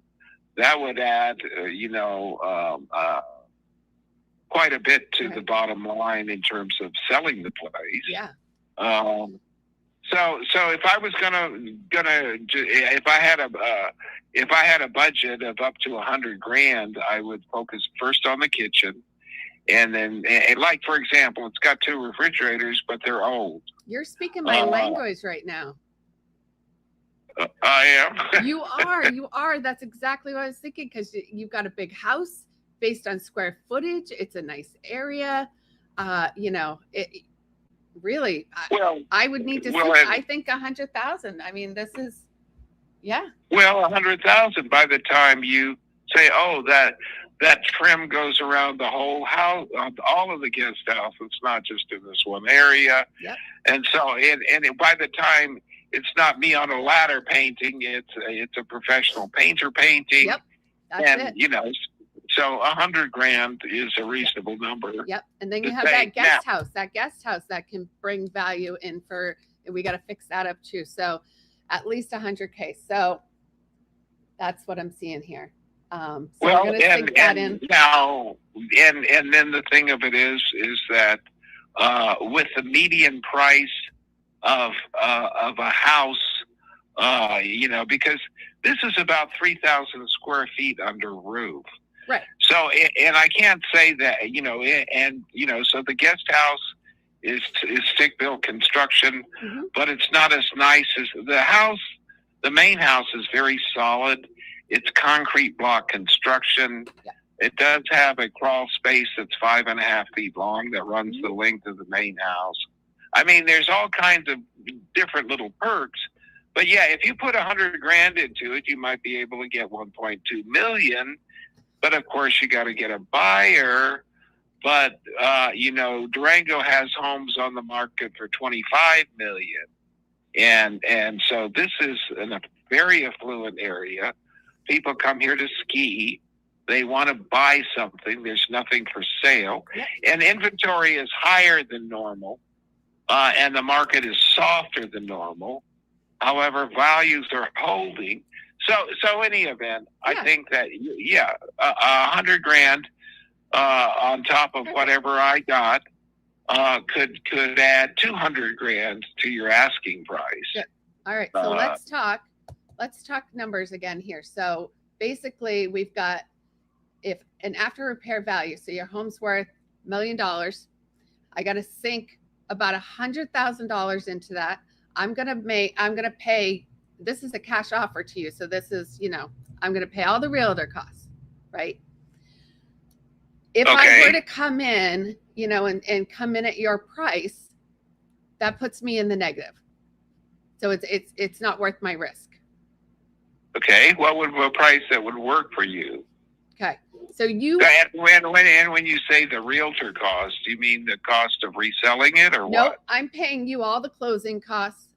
I'm paying, everything that it costs to resell this after I put it back on the market. Like after I come in, fix it, I'm going to pay all the repairs. I'm going to pay all the holding costs. So holding costs are things such as I got to keep the lights on and everything like that while I'm fixing this property up. Right. I'm paying you a cash offer. You're going to get that at closing. I can close in your timeline. Well, and I would say that, my guest house has been rented for 25 years. And like right now it's rented at $1,500 a month, and that's below market. And all I'm just saying is you could fix up the main house while you were getting rent from the back unit. Right. And so, I mean, all of those are potential factors for you. And I know that it's got to work for you, but you sound like, you sound like an intelligent mover or shaker who's not just into manipulating an old guy into selling his house for less than it's worth. Nope, I certainly don't want to do that. I want to give you all the numbers. I want you to understand them. And I want you to know how we come up with the numbers, how I come up with them, so that you understand. So, So now, if I'm going to, and I also want to be able to pay off your debt. So you still owe $560,000, right? Correct. Plus, I want you to be able to walk away with some money. I need to. You gotta. I can't You gotta. move. I can't move for free. You know. Yep. Nope. Can't. So basically, now that we've already decided, I can't come in at 800,000 because that's just, it's not worth. I can't do it. Right. So let's talk about what can I do. So you said you need 560,000. How much do I need to put in your pocket for you to walk away? Well, as much as possible, because Tell me how much is that to you? How much? Well, so the thing is that all right, so 800,000 would be well,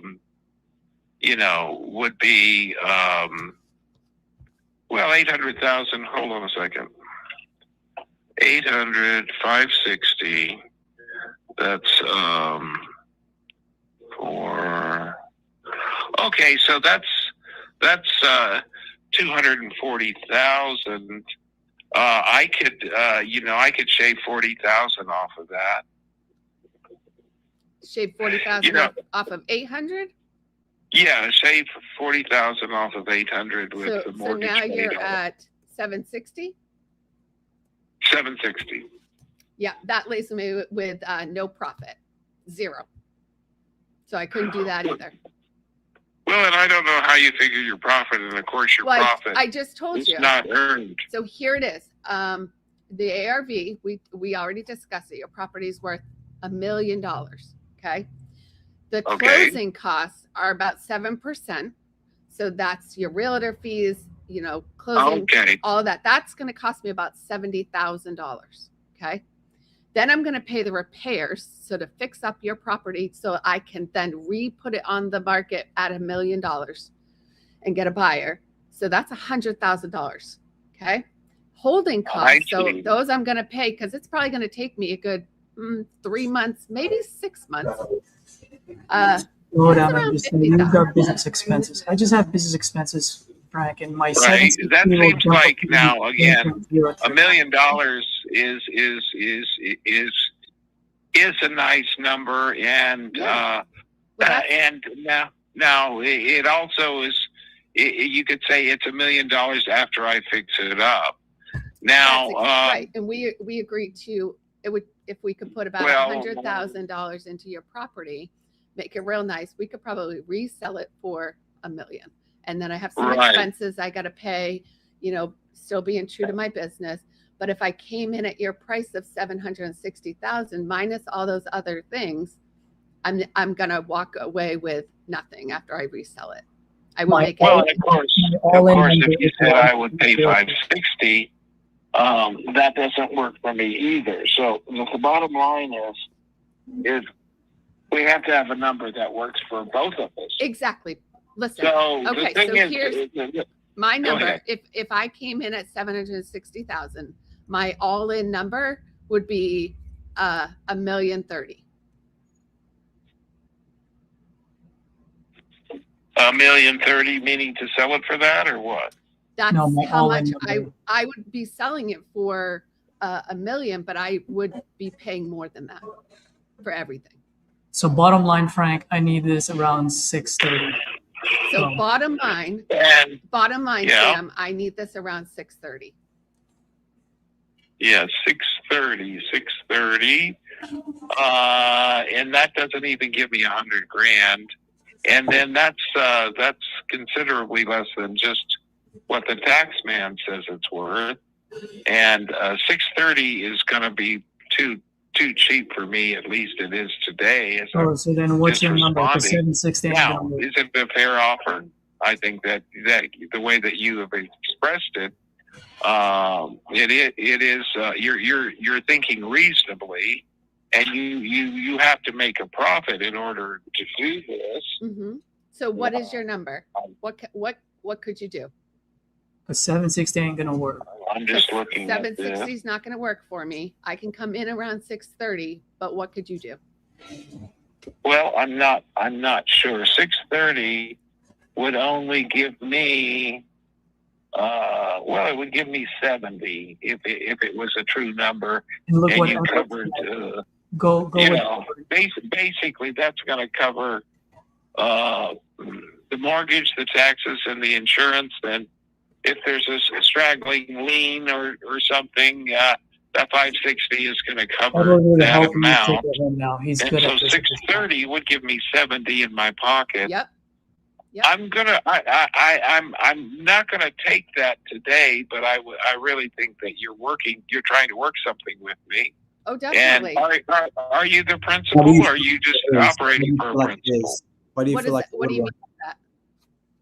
Is it your money, or is it your friend's money? Or, I mean, in other words, did someone say, go find me a house? Or What you said, does it "I'm matter? fine." You're going to walk away with the same amount of money, whether it's my money or somebody else's money. You're still going to get the same amount of money. No, I know it. I'm just interested in if only because, when you're asking me, am I the sole person on the deed? I am, plus the mortgage company. Mm-hmm. And so you're dealing with the principal. And so I just was curious if you are the principal. Are you working for the principal? Sometimes I am, and sometimes I'm not. It all depends on how it works out on the back end. But I'll tell you that you're going to get the exact same amount of money, whether I am the buyer or it's one of my other buyers that I have on my team. Right? Yep. Right. Exactly. No matter what, you're still going to walk away with the same amount of money we agree on today. Right there. Well, go into what you're saying. So Frank, I can't really do 630. Okay, so tell me what you can do. If you can't do 630, tell me what you can do. I can't do 760. So let's see if we can come up with something that works for both of us. Okay, so you say you're saying 630. Yep. And I said 760. Right. Slow down. All right, so we're 60. Yeah, we're $130 from being able to find a number. Yeah. 130,000. Throw something out there. Okay. Well, and I'm not going to agree to this amount today, but I would consider. Let's just say, what would 700,000 do for me? I'm just looking at it. 700, 560, 040. Do not say anything. Give me over $100,000. What would you think of 700? Let me ask you, Frank, what is the significance of that 100? Because that's really a screaming deal for this property. If we did agree to that amount. Hey, just curious, what is the significance of that 100? What's significant about 700? Well, I'm just trying. I'm 75 years old. I'm trying to simplify, but I've lived here for 25 years. I live in a ski resort town. Properties are hard to come by. A property like this is very hard to come by. I just want to feel I'm getting a reasonable value when I walk away. And so 700 is just between 630 and 760. That's where I'm coming from. It's about a median price there. So that's what's significant about it, is that I can pay off the mortgage and walk with more than $100,000 in my pocket. That's worth thinking about. Okay. Let's see. Give me a sec. Let me run some. Give me a second. Give me a sec. Let me run some numbers. Sure. And of course, I don't know how much you know about Durango, and if you're doing a whole nationwide sweep, and I'm looking at maybe going to Texas, where properties are cheaper but taxes are higher, and so on.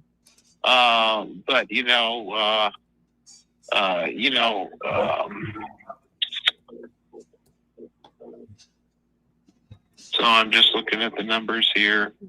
So anyway, the bottom line is I'd like to get as much as reasonably possible.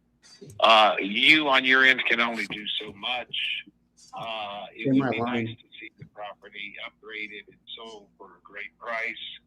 And I would only want to see you do that. And of course, the future is speculative, but the history of Durango has been solid appreciation. and no land with the National Forest and the Indian reservations. Mm-hmm. And it's just a desirable area. Now, Florida is very different. It's got a lot of flat land. It's got a lot of land that can be developed. This is not that. But, doing something long distance is something that I don't know that. Do you already have a property in Colorado? Not at this moment, I don't. So let me ask you. So I understand at the end of the day, I want to make sure that, I help you as much as possible, right? So Right. if I can pay off your mortgage of $560,000, right? Still Right. put, some money in your pocket. Do you feel like I'm helping out with your move? Do you feel like I'm helping you today? Well, I can't move without money in my pocket. Exactly. That's what I want to do for you. So, Well, I need to do a little bit more than put money for my move in my pocket because I'm not. I sold my business a couple of years ago, and I'm not. I mean, I was director of online services for the newspaper and owned my own web business for 13 years. So if I can put about 70 to 80K in your pocket, does that help you? It helps, but I don't know that I feel like it. How do you feel like it would help? Based on what the value of the place Say it. Why do you feel like it would help? Why do you? So Sam, I should get a reasonable value. Why do you feel like that amount would help? I'm sorry? So you said it would help. Why do you feel like that amount would help?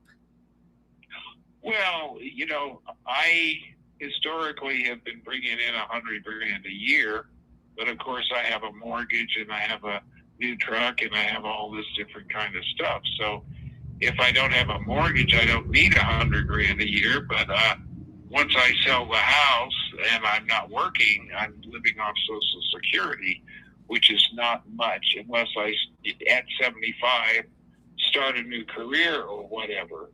So the thing of it is, you could say this is my life savings. This is me selling my principal asset, and I don't want to feel 2 years from now that I was a fool for selling it for so little. Or two weeks from now. I want you to have a deal that works for you. Yeah. And I don't know how much potential profit do you need when you flip the house? $100,000, $200,000. It's not about us. It's about us doing what making sure you win, and that you're making the right decision for you, and then jump to that line. Plus how much? So say it again. So it's really not about. It's about making your move, right? Well, what? The leaving the property here? Right. I have to move somewhere. That's true. So if and moving's expensive. you get the 560 And in your pocket, and you don't want to be underfunded when for many years I made 10. You can put them on hold so Edward can tell you. Just find an opening to put them on hold. Hey, let me run some numbers. That's kind of like a primary savings account, and considering what I have been spending. But he's talking, so you can't really hear us. Not even put him on a hold. supply of money. So after he talks. So there's that to think about too. But basically, the whole point is, I don't want to move, and I do have a 4% interest on this house, so Right. It's cheap compared to moving. And then if I buy something, it's over at 6%, and then I need new income in order to justify selling it to me.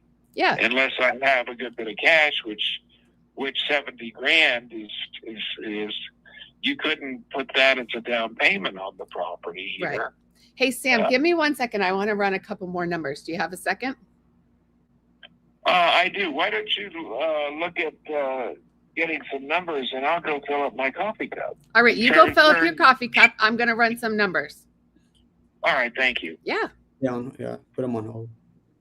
Okay, he's on hold. Okay. So yeah, the part that I was saying there is because he kept going back, oh, I know how much your profit you need, how much you this, and tell him that's a part I was saying, look, at the end of the day, it's not about us. It's about making sure that you win and that you're making the best decision for you. And then that's when I'm going to drop. So if we're able to pay off the mortgage of 560, because he keeps cutting you off and, bring away from your flow. So that's why I'm like, it's not about me. It's about you. Make sure we could help you. So if we're able to pay off the mortgage of the 560 and get you 80,000 in your pocket, so that way you can move to Galveston, closer to your daughter or family, I think he said. I mean, do you feel like that would put you in a better position? And then he told you like, hey, I think it would help, but I wouldn't do that. Like I don't care about what he said. I don't care about he said it would help. That's what I was telling you. Like, hey, why do you feel like it would help? And he kind of went around it again, and I'm gonna get my answer back, right? And yeah, look, at the end of the day, I want to make sure I'm able to help you as much as I possibly can. So like, if we're able to do X, Y, Z, do you feel like that would help? Yes. And why do you feel like it would? Right. And then once he said, well, because I could pay off a mortgage, gives me enough money in my pocket, to go to Galveston. And then that's when you're going to hit it. You're going to say, and it sounds like that was the most important thing, like at the end of the day, right? Yes, it is. So you do see if this was like the best offer that the market could get you, that would still help you do that. Yes, it would. Once he says, yes, it would. Okay, here's what I'll do. Get the contract, right? I just want him to sell him. Like, I want him to sell himself on the numbers, how it would help him, right? Because right now he's trying to go back to logical and not results, and he wants to make them move to Galveston. So I want him. The fact that he said it would help, that's what I want to hear. And now I want to sell him or get him to sell himself why it does help him, and get him to understand like how that was the most important thing at the end of the day. Okay. Did that make sense? It does. Yes. Okay. So yeah, any feedback you want to give it to her, Caesar? No, just play with what Edward is saying. And at the end of the day, worst case scenario, this is your ace under your sleeve, okay? Because he is a logical guy. You're just gonna tell him, look, Frank, at the end of the day, this under your sleeve, right? Like, this is not your go-to. This is your last moment. You just say, hey, look, here's the situation. If I pay the 560, I put $80,000 in your pocket. You said it would help you. So here's the deal. If I do that, okay, I just want you to understand, I am literally investing $900,000 here, or just say 930, just to be able to sell it for $1 million. I'm not making a whole lot here. I just want to make sure that it puts you in a better position, which you said it would, and it just keeps the lights on. Bottom line. Okay. That's going to be that's going to be your last resort, because then it's going to hit him, and then now he's going to have to make a decision. Yeah. Go with Edward first, but that's going to be your last thing. Yeah. Okay. So I'm going to put this up here so you understand. Okay. All right, Sam, you back? I'm back. Sounds like you're back. I am, yeah. I was just kind of looking at everything here. So, all right.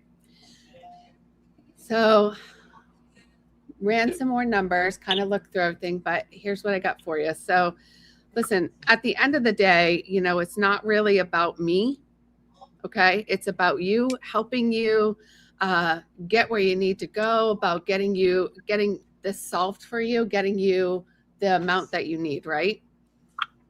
Well, that's from my point of view, sure. And from your point of view, you've got to have a number that works for you. Right. So listen, if I can pay off your $560K mortgage, get that taken care of, and then put $80K cash in your pocket and get you down to your family in Texas, does that work for you? Well, that's I think is a helpful number. Okay. And however, we would have to look at details like, let's just say I accepted the 80K, and of course I'd rather get 100K, but let's just say I accepted the 80K, and pay off the mortgage, the taxes, the insurance, and whatever.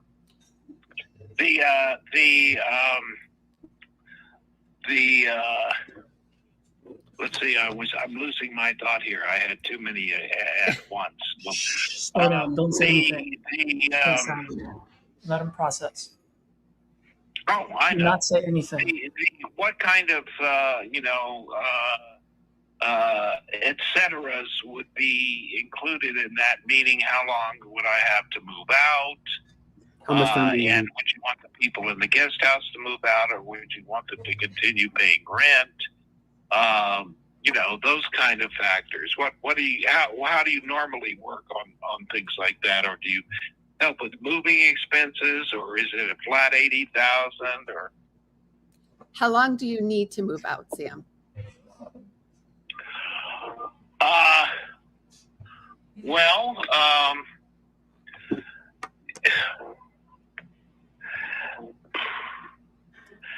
after we did a deal, if you said, hey, we've done a deal and you've got 80 grand in your pocket,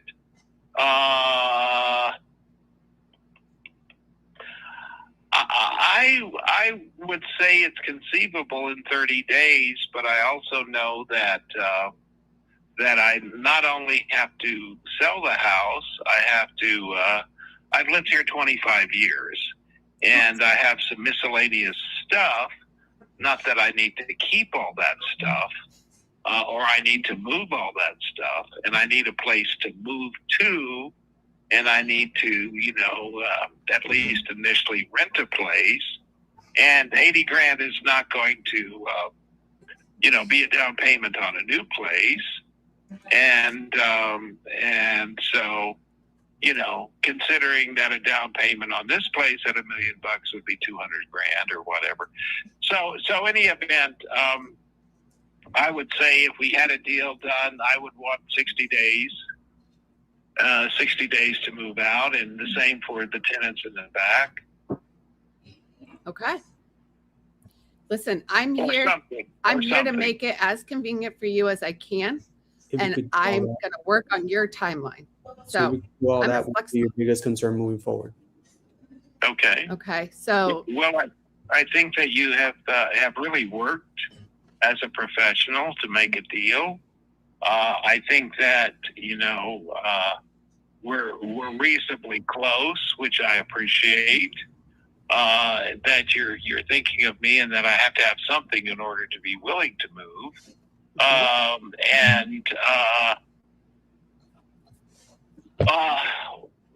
long will you give me to make a decision? Today. Is that your final offer? Is that your best offer? I know you worked on getting it up to this level, yeah. and that is a $640,000 commitment,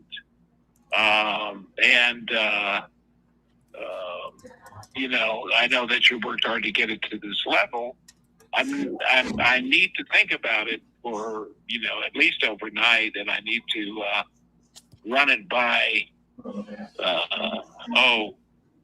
a consultant or two, just who are advising me in my older age, so that I don't do things too hastily. Can I ask a question, Sam? Yeah. What exactly do you need to think about? What If I'm letting the property go for too little. is there a question in my numbers? Can we go over them again? Well, no, the thing of it is, there's not a question in the numbers. It's just like I was hoping to get at least 100 grand. And so that was really my bottom line. And so 80,000 is already 20% less than my lowest number I was anticipating. Mm-hmm. So I don't know that I want to take it. It's not jump on it. It's not the only deal that's available. Do I have other interest in the property? I do. Are they as solid as this? I know. So, the thing of it is, I have a realtor I'm talking to Thursday who says she has a potential buyer for a fixer-upper, quote unquote, and that she wants to talk to me about it this Thursday. Well, I at least owe her the courtesy of talking about it, if you would. So all I'm just saying is, how long is this offer on the table? I mean, and I if you said it's now or never, then I tend to always sleep on everything. Mm-hmm. And I said, well, I need at least a day to think about it. And then I said, well, how about Monday? And if you said fine, well, then that's enough time to pretty much think about it. But if you say you got to decide now because you got to keep rolling, then I tend not to move quite that quickly. Mm-hmm. I mean, I would like to get this done today. I'd like to get this moving for you, get this money going so we could get it in your pocket. Well, it's a reasonable offer. Let's put it that way, because it frees me from the burden of the mortgage, and it pays it off, and then I walk with $80,000 in my pocket, Mm-hmm. which is a chunk of change, and it's about if I have a down year, it's about a year's worth of revenue, but then I don't have a mortgage, but I still need a place to live. Yep. I can't really buy a place with this. And so that's the thing, is I'd have to rent a place, which is, I'm tending to want to rent a place anyway. So in any event, I think it's a reasonable offer. I don't know that I want to just say yes right this minute. I want to at least sleep on it and think about it. And I don't want to just say yes right now. And All right. Then So 3 days from now, I Right. get something that's a substantially better offer. So here's the deal, okay? I'm not like just any person, like the orange guy in the White House with unlimited money. I came up a lot to meet you, so I want to earmark this towards your house. But I really need to have a decision today. Can we make it happen? Can I send you a contract? You can send me a contract to review. I would say that I'm still going to have. How late do you work? I mean, I work all day today. Well, I know, but you're in a different time zone than I am, and Yep. And all day means different things to different people. My office is 10 to 10 is historically is when I'm working, but that doesn't mean you're working like that, Right. or when we're time zone. So when are you done with your daily chores? Well, I mean, let's have an agreement at least, so we know we got something cooking. Well, I would look at a contract. I would say that. All right. So what time can I follow up with you today? After you've looked at, how long do you need to look at my contract? We can go over it together too, if you want. Well, let's just see what time it is right now. How about 4 o'clock my time? 4 o'clock your time? Yeah. Sure. Okay. So why don't we set it for that? And we definitely appreciate your interest and the fact that you're reaching out. I think you'd be getting a hell of a deal at $640. I did turn down $650, but that was had realtor costs in the middle of it. So all it did was pay my mortgage. Right.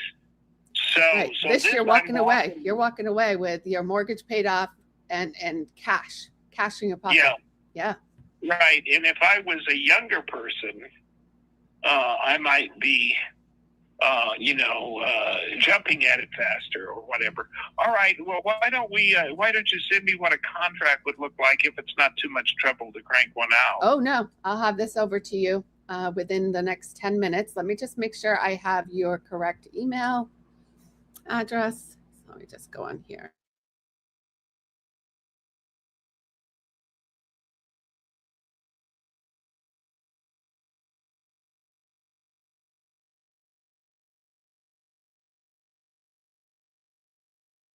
And remind me the name of your company. So the legal name for my company, my LLC, is MKPR Services.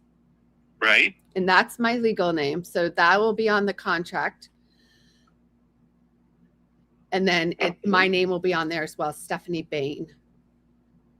Okay. And Stephanie is my niece who is having a baby this month. Oh, it's a great name. Yeah. Yeah.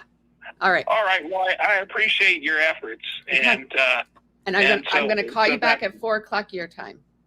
all right, that sounds okay. All right, wonderful, Sam. And let's get this done. I'm looking forward to working with you. Well, I'll take a look at it, and I appreciate your interest. So thanks very much. All right, thank you. Talk soon. See you. All right, bye-bye. Let's go. Woo! Getting put on the fire. Holy Yeah. moly. I It should is get on good, with you more Stephanie. often. These Good. calls are great. Yeah. What are your thoughts, huh? Good. Yeah, that was a good one. He definitely could talk. I almost felt like I was going to mess it up there a couple of times. No. Yeah. So you see how like these last two calls, and maybe we just got lucky because both of them are talkers. But Yeah. at the end of the day, the one thing that I really want you to visualize and see, and I don't know your other calls, but these last two calls, your call had a natural progression from 800 down to 640 without asking what's your bottom line, without asking do you have wiggle room. You didn't ask any of those questions. It is literally just uncovering what they need. When you uncover what they need, there's a natural progression for that price to come down. Right. Yeah, that was awesome. Yeah. Yeah, that was really good. On there, especially what Caesar was saying, the needs, focusing on needs. Because at first I wasn't understanding that, and at least I saw in the comment like, okay, at least we got to need a mortgage 560. So I was like, okay, I kind of work with that. So I was like, okay, now we start figuring out what those other needs are. All I knew was that he was trying to move to Galveston. I think I heard that before I hopped on. So that's good that we're trying to uncover what that was, like the 100,000, what that's gonna do for him, and then from there, like what I was putting in the comments, get him to just visualize, even though he says he's not gonna take it, the 560 plus the I think we said 70 first. He said he would, but it's probably like he would have to think about it or something like that. I'm just focusing on why it would. Right, because he said that for a reason, and I want to get them. The whole thing about it is I want them to think about results, like the results, what he's trying to get to, not the comps and going back to this. Because now he's just looking at $1 million or 900 or whatever he was asking for, comparing it to 640 instead of what that's actually going to help him do. Right, so that's the only reason why I was like, hey, well, why do you feel like it would help? And now he's selling himself a why. Now, once he says that, I'm like, and it sounds like that was like the most important thing at the end of the day, right? For you to be able to move on from, to Galveston. And I don't know what his actual motivation on why he's doing it now. If you uncovered it, then that's would have been another point where you could have said that to create urgency. I don't think we created enough urgency because of that, what happened. Yeah. So that's why I feel like it happened. He didn't have enough urgency on that, or we didn't create enough from it in the beginning. But the fact that you got him that like down, and for him to say like, hey, he would like it would help him, that's really good, because I always want the seller to verbally say that to me. I don't want him to tell them like, hey, so me paying off the mortgage of 5, 6, and 70, I mean, that would help you do this and this and this. I want him to tell me why it would. Right. Okay. Now he's selling himself to me and to the offer. Exactly. Okay. So yeah, I just like that, the way like you went with it, and then you actually saw like how the results with the seller at that point. Yeah. So that was good. Yeah, that was really good. And that ties to what Caesar was saying, like finding the needs, like make sure we know what those needs are. So now you have leverage when you give your offer in that same way. And that's typically like how like I like to give the offer just like that, instead of just a full number. Because now he's just looking at the number. I want him to know what that number is actually doing, right? The result. So yeah, that was really good. Yep. And then one last thing too. Is this. He gave you how you're gonna sell them. And you this might have gone over your head. And I'm pretty sure it did, because everything's going so fast, especially with us in your ears. But here's one thing he said in the end. He was processing it. He said, well, if I have a down year, that gives me 1 year's of revenue. And then he also said, but even though it's only 1 year, I also don't have a mortgage in. That's how you're gonna close them. That is a huge. You talk about urgency. You can bring that urgency on there. Mm-hmm. Okay. Okay. Yep. Yeah. That is it. So it is no longer about the numbers. The number has nothing to do with it. All it is here's what I'm doing for you, man. I am giving you 1 year's worth of your revenue. Okay. And I'm knocking off all of your mortgage. So you're not only getting 1 year, you're getting 1 year plus all the mortgage that you no longer have to pay for. Yep. Right. Nice. Yeah. Very good, man. That is your closing line. That's how you close it. Okay. Awesome. Now, on the motivation part, on the urgency there, he said he's moving to Galveston for what? To be closer to family. He's 75. He no longer has to like drive into work. He's completely remote. I think he works for a newspaper. Mm-hmm. So right. I guess his niece is having a baby. His nephews have some kids. He wants to be around them. So right. So based on that information, what 2 questions can you come up with right now? To figure out why he's wanting to sell now. What questions can you put together based off what, like you said? Like, why is moving towards family important at this moment? Maybe, and then, What about another one, if you could think of why he's doing it now? Yeah. Why? Maybe, I'm not sure. That's what I have a hard time coming up with this. Questions on the fly. I already know what Edward's going to say. It's his Go go. ahead, No, because I may be wrong. He's gonna go somewhere in the lines of, what is it about? Because he gave me so much. You're right. What's it right? What's it about? Yeah. What is it about, your nieces and nephews having kids that you want to move down there? That's something? Yeah. Like he would have. Yeah, I would have said like, hey, besides like you moving closer to family and you, I guess, being remote now, getting a little bit older. I mean, what about that caused you to feel like want to make that transition now? Right? Because I want to figure out why now. And sometimes when we say like, I know he gave you like it was surface level, like, hey, what's usually when I say like, hey, what's got you looking to sell? And they're like, oh, moving closer to family. And then people will like sometimes say like, they try to say, oh, well, is everything okay? Or what's going on? Try to pry for like a motivation. Instead of going that route, I say, I first kind of acknowledge a little bit and kind of validate and say, oh man, that's great. Moving closer to family definitely does make a huge difference. They always say, no, it really does, blah, blah. And I guess for you, like, how long have you been like planning to do that? And it's like, oh, it's been like a year or 2 or whatever, however long, or very recent or something. And then you could say, once they tell you that how long they've been thinking about it, then you could then it ties in perfectly with the why now, where you could ask them like, really, what came up recently that made you want to do this now? Now you kind of get deeper into the main reason why he's doing it now, and that's where you create the urgency, right? That's where we stop probing, clarifying on. Right, because maybe it could have been different. Like maybe he's older; it's only him by himself. He keeps falling, or something, right? Because he is an older guy.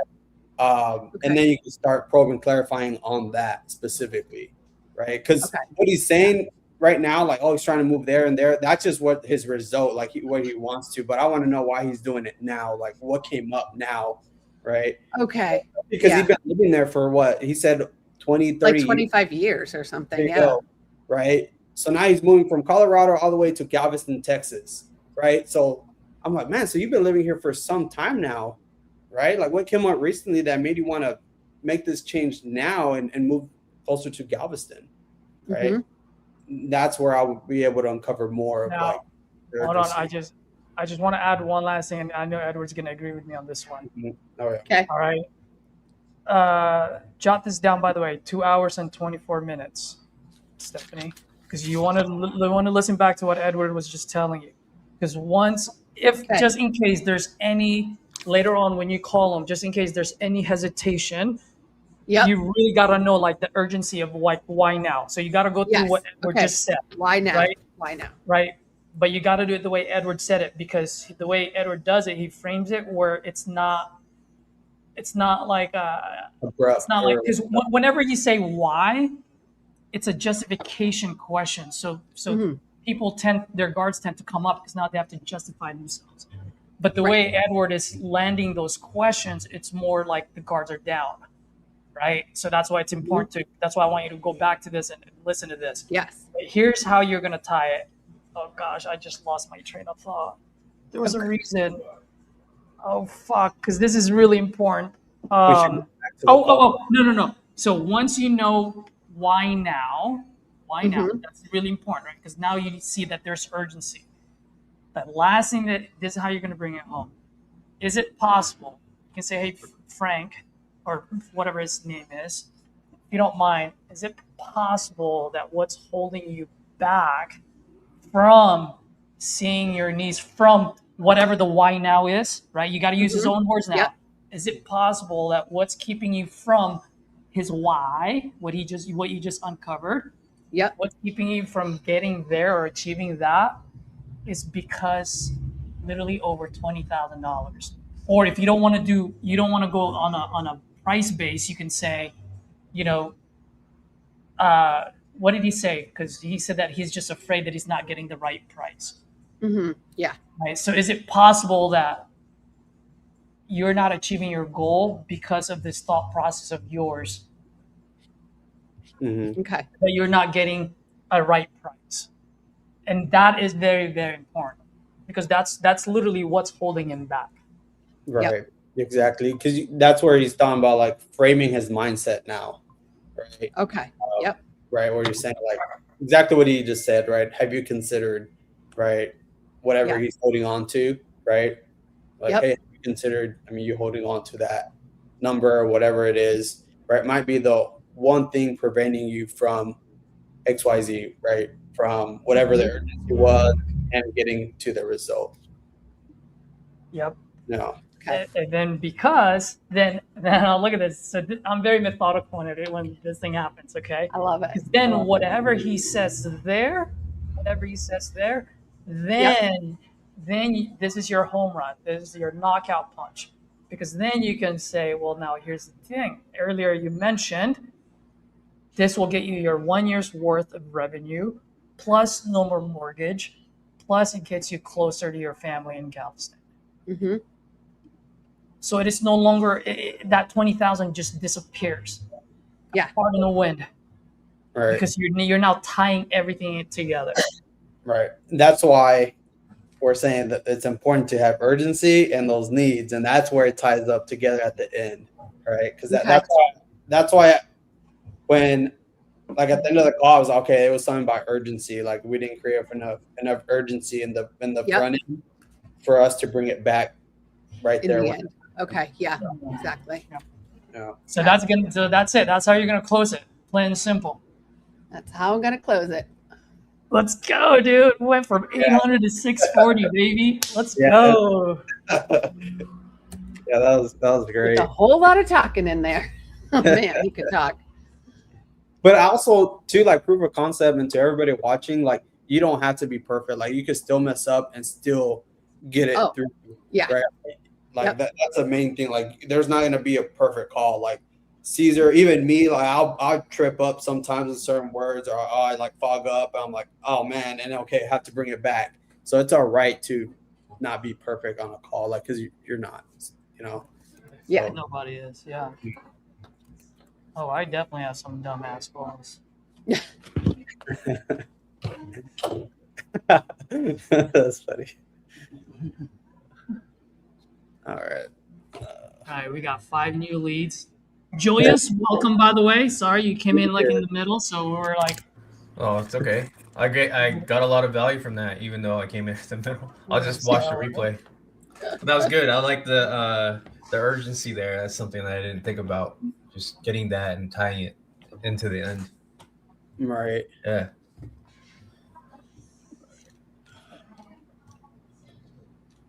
Those were 2 amazing calls, though. Fuck, that was great.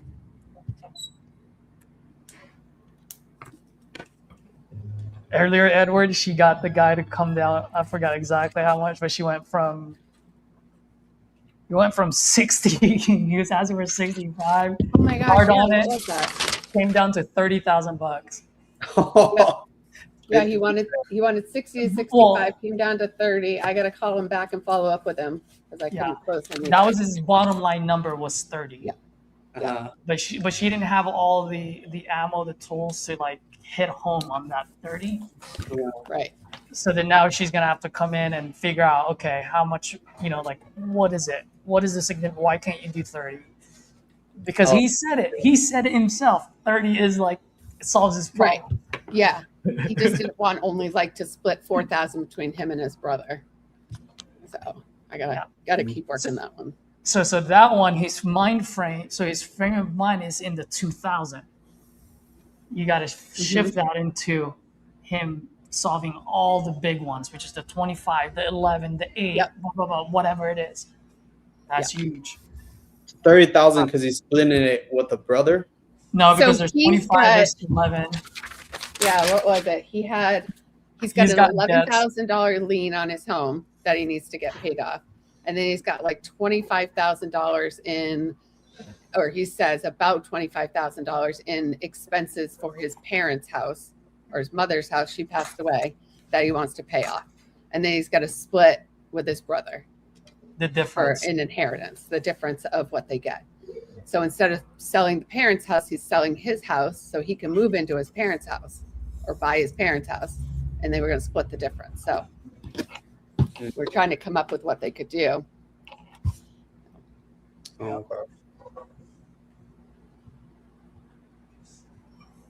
That was good. Ooh, dude, we got 5 leads now. Let's go, Edward. Our turn now. Your turn. I'm filling out a contract.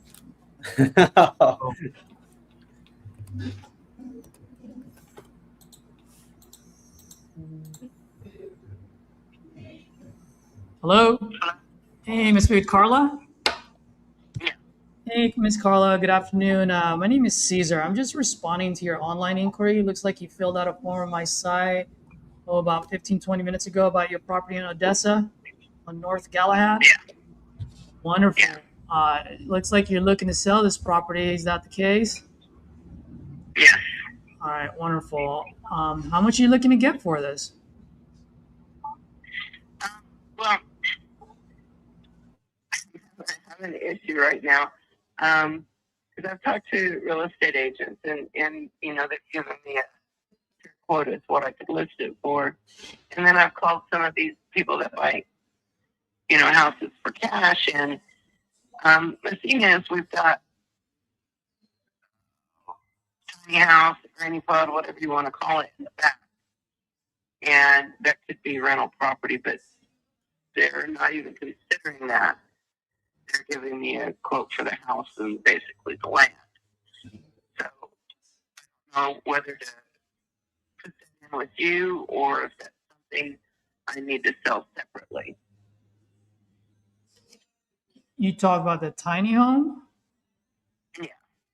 Well, I mean, I can go either way, but really what's most important, and just to let you know, Ms. Carla, I am a little bit different from other folks. What I mean by that is, whenever I do buy the houses, I also want to make sure that I'm able to help someone out as much as I absolutely can.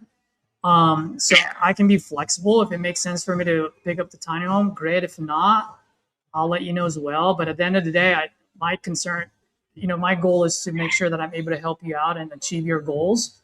While also, just to be fair, just to be fair to my business as well, right? And when I say fair, I don't mean hitting a home run. I'm talking about just keeping the lights on and getting to first base, Yeah. So if you don't mind me asking, just back to my original question, like how much were you looking to get for this? Well, I do know what it's worth and what it could sell for on the market, okay? Because I've been watching and looking at comparable houses. Mm-hmm. The difference is I've got a 2-car garage shop in the back. Also have an enclosed carport on the side and the front, and then the tiny house. you know, and those properties that are comparable with mine don't have either one of those. Okay. Just how, I know it would sell around between 250 and 280. Okay. I know you got to make your money. Okay. Some of the people that do the fast sales, you know, or fast buying, whatever, and real estate agents come in and look. The real estate agent says there's not a whole lot of work that needs to be done. The guys that do the quick sell, they say they've got to spend $60,000 on it right away, you know. But in all reality, that it has a small kitchen, first of all. So the kitchen wouldn't be much to, even if you wanted to gut it and redo it, it wouldn't cost much because there's not a lot of cabinetry, you know. It's probably one of the smaller rooms in the house, besides, of course, the bathrooms. But to be honest with you, our payoff is $155, and we need something.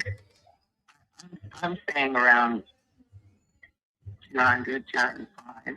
You know, we have to make money to relocate.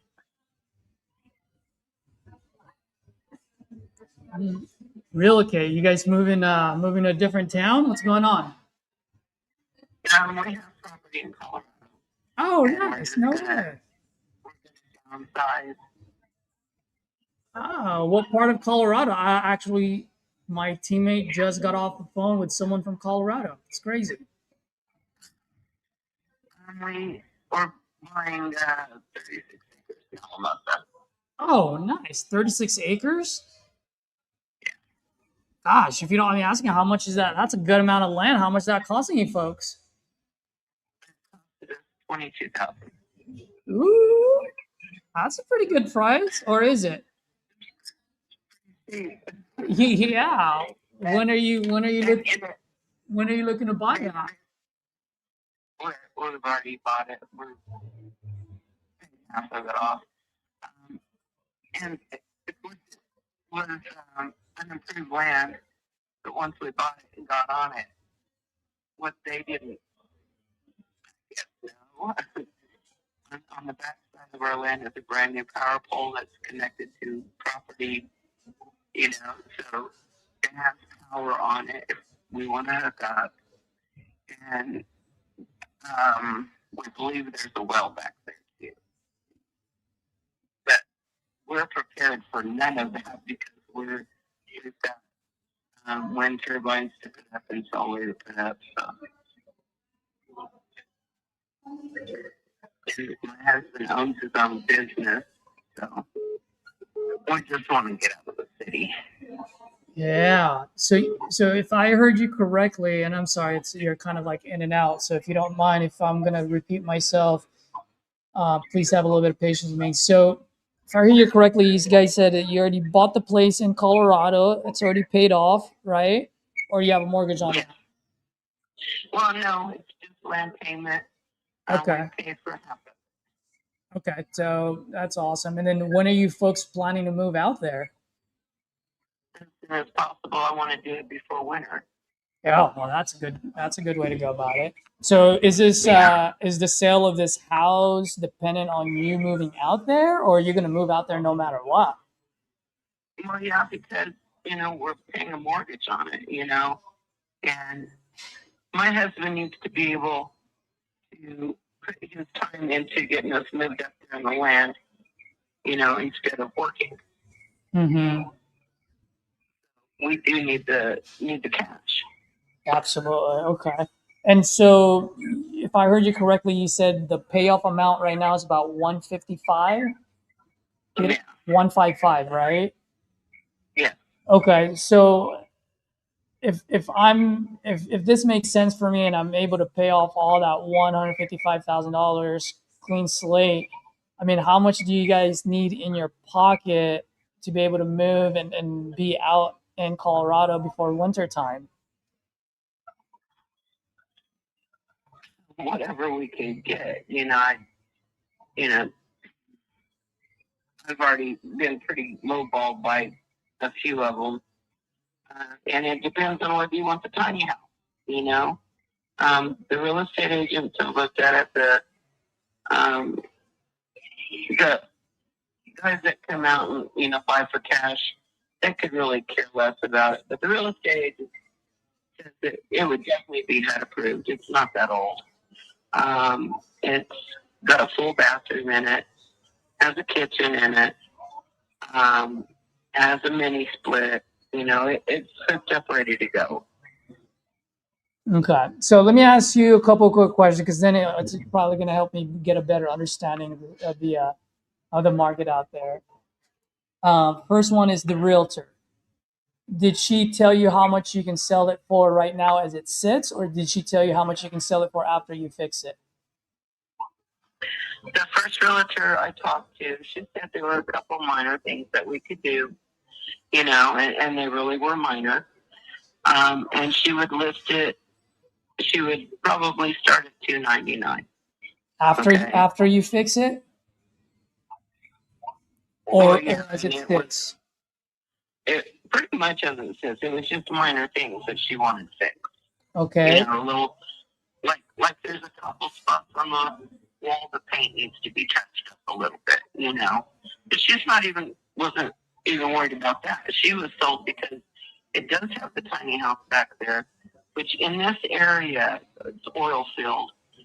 Every little tiny place somebody can get in it rents, okay? And the rent is pretty high around here, And then the other thing, like I said, was most places with a house comparable to this don't have the carport and the 2-car garage, which is also a shop, So that was her quote. The second real estate agent, she wanted to start at $278, a little lower. I understand that. Okay, everybody's different, but I think realistically, it would easily sell for $250 without the tiny home. Okay, so $250 without tiny home. Well, ma'am, at least I know I'm talking to someone reasonable, because that's exactly what I'm clocking it in right now, just based on what I'm seeing. And then also just based on what those two realtors are saying. So $250, okay. And then as far as those investors that you say they walked the property already? Yeah. Right, and you said they were lowballing you. Like, what were they coming in at?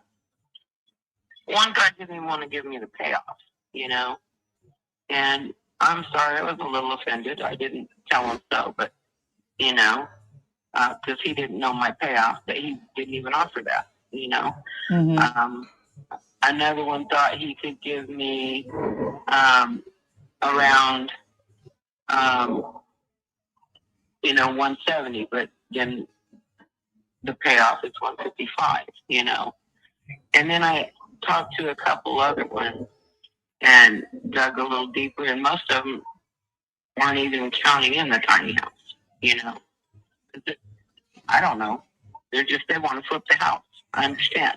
Mm-hmm. But that is actual rental, But I can sell the tiny house separate, I guess. Yeah. Okay. So, all right. So I just got a few quick questions for you, if you don't mind. I'm just trying to wrap my mind around here so I can see how I can help. You said it sounds like it, and just to let you know, I'm no baker either. I don't like to sugarcoat things, so I think you and I are going to get along well. Whether we make a deal or not, at least we'll have a good conversation.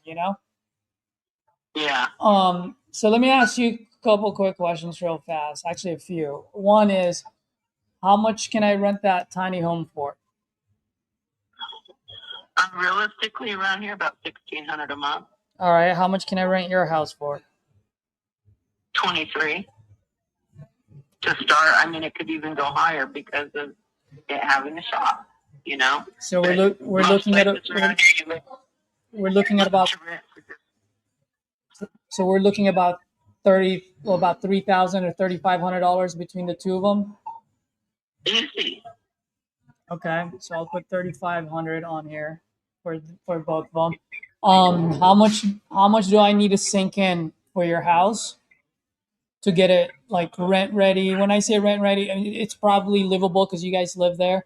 But you know, like Yeah. if I want to get top dollars for it, obviously I want to make sure that whoever rents it has a new house, new feel to it. It doesn't have to be HGTV, right? But it gotta be good. So how much do you think I need to sink into the main house? Okay, well, I'm going to try to be honest as much as I can with you because I used to go in and help remodel and things like that. So I do have a background in it.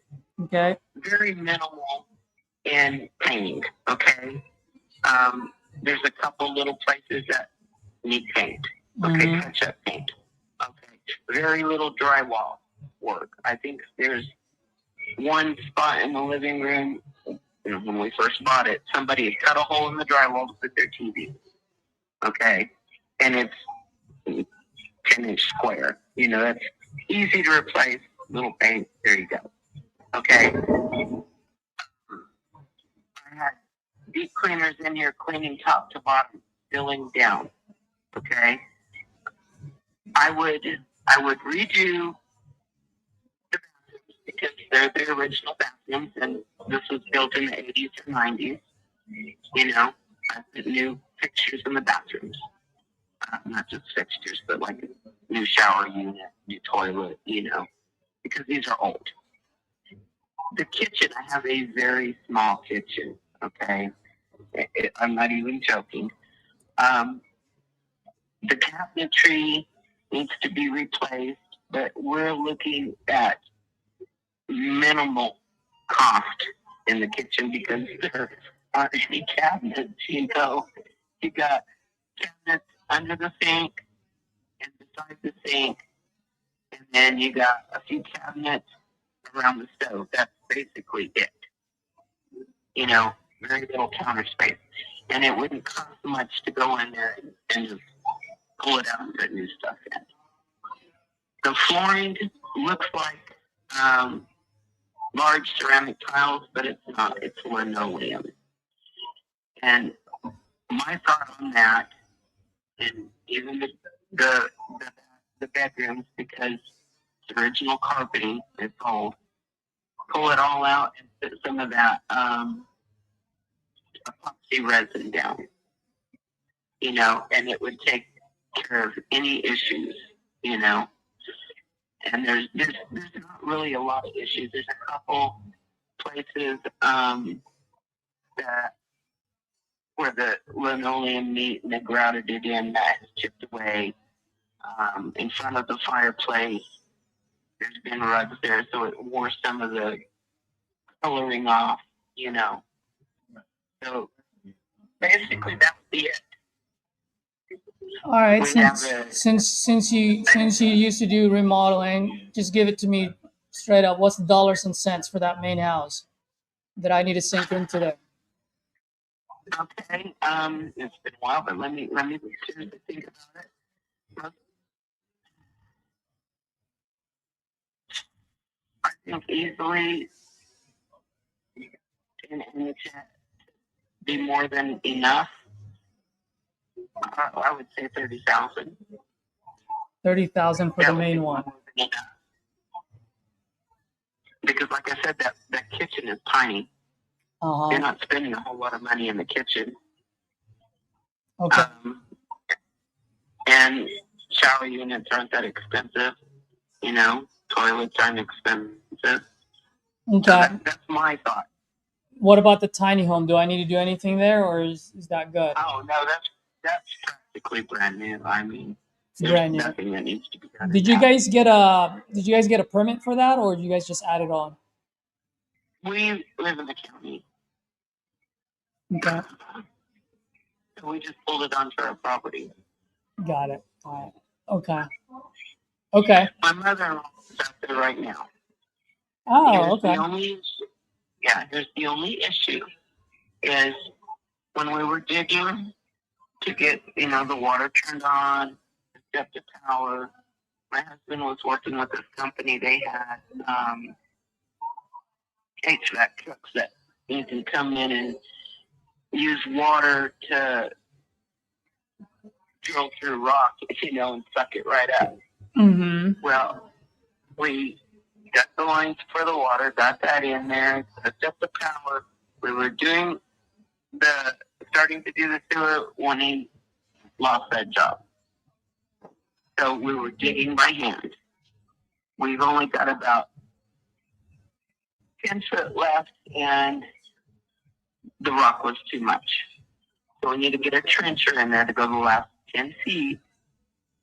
She takes showers out there, which is gray water. She comes in here for the bathroom. Mm-hmm. So we got 10 feet to hook it up. Mm-hmm. And like I said, trencher, you're in the county. Nobody's going to say, where's your permit, Mm-hmm. to run your trencher.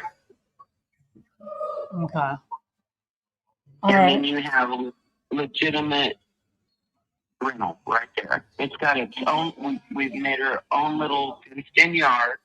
So if somebody had a dog, they could stay out there, a cat, whatever, Uh-huh.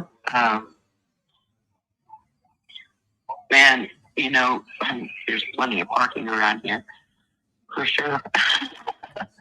Absolutely. All right. So I'll play ball with you on that end because I do see that as definitely a more of a rental play than a fix and flip play, especially with a tiny home, right? So Well, and especially with this area, these oil field guys, I mean, they're renting cheap campers for crazy prices. mm-hmm. I gotcha. So question for you, because I know you've got, you got different offers, right? Like you mentioned earlier. I guess just so that I can get a better understanding on how I can help. Like, bottom line, what is it that you guys, what do you guys need to move to Colorado?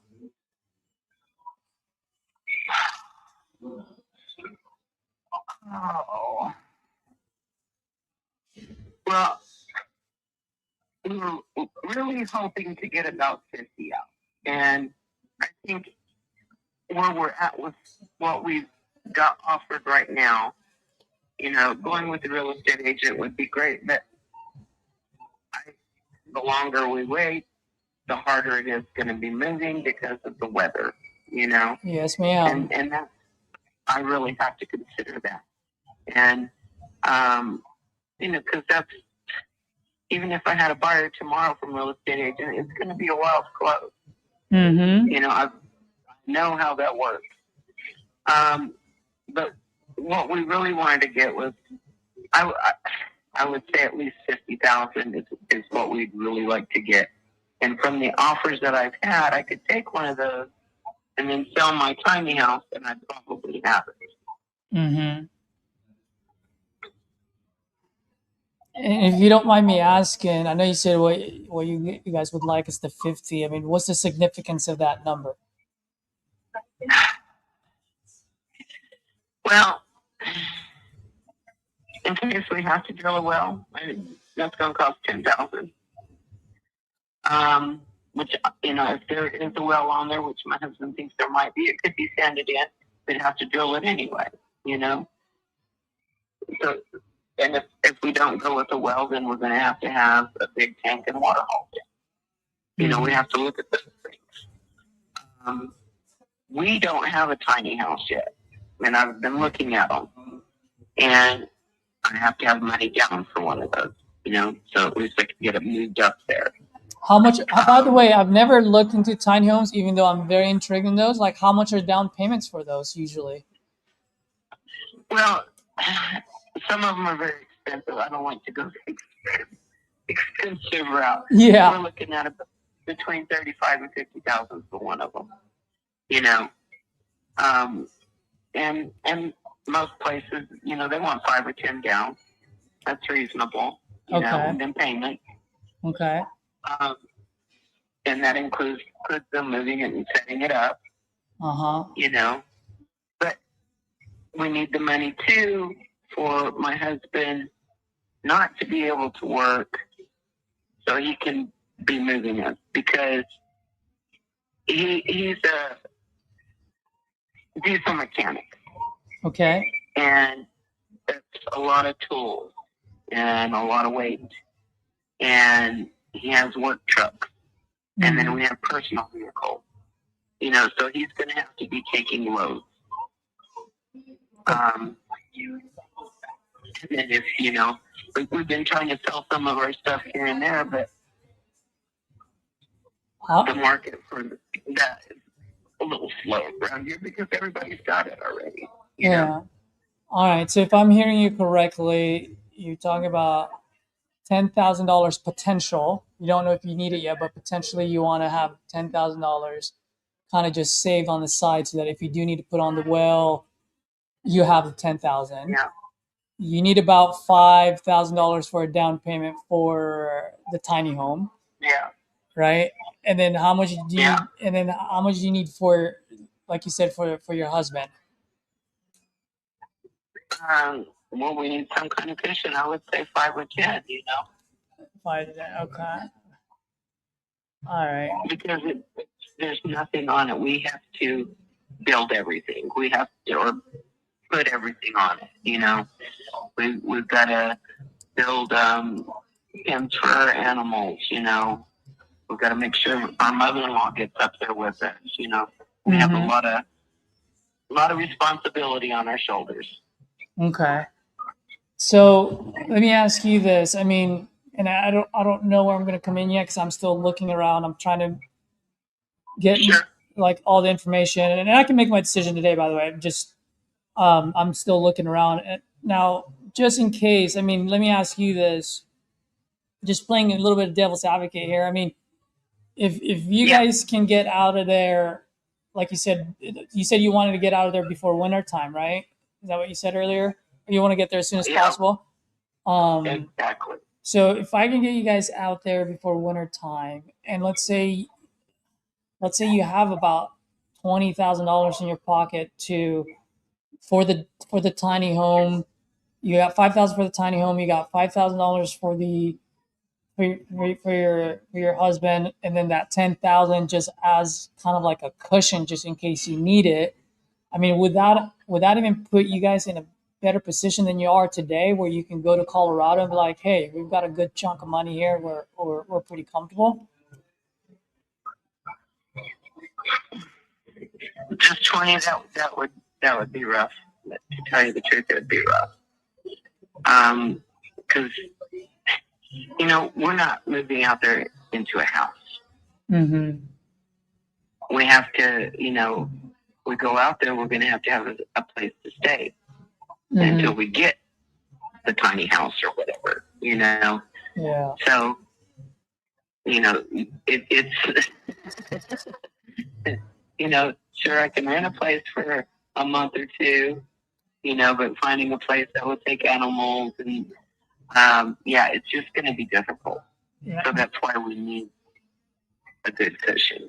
Okay. And just curious, by the way, as far as with the tiny home that you have here, is there any way is there even a possibility that maybe you guys bring it with you so you don't have to buy one? Well, that's more money to haul it from here to there.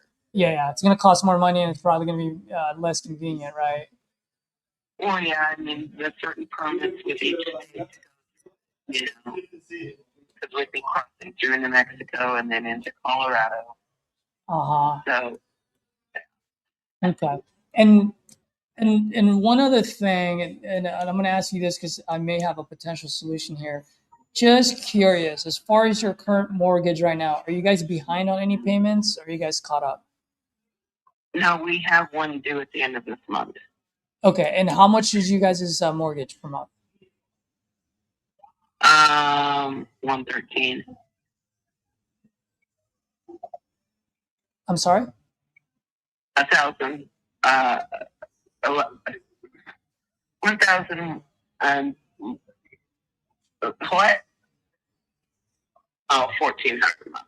Oh, 14, and that includes insurance, taxes, and everything? Oh, yeah. Okay. And if you don't mind me asking, what's your guys' interest rate on it? 3.75, I believe. Something like that. 3.75. Okay. It's a good one. I know that. Yeah.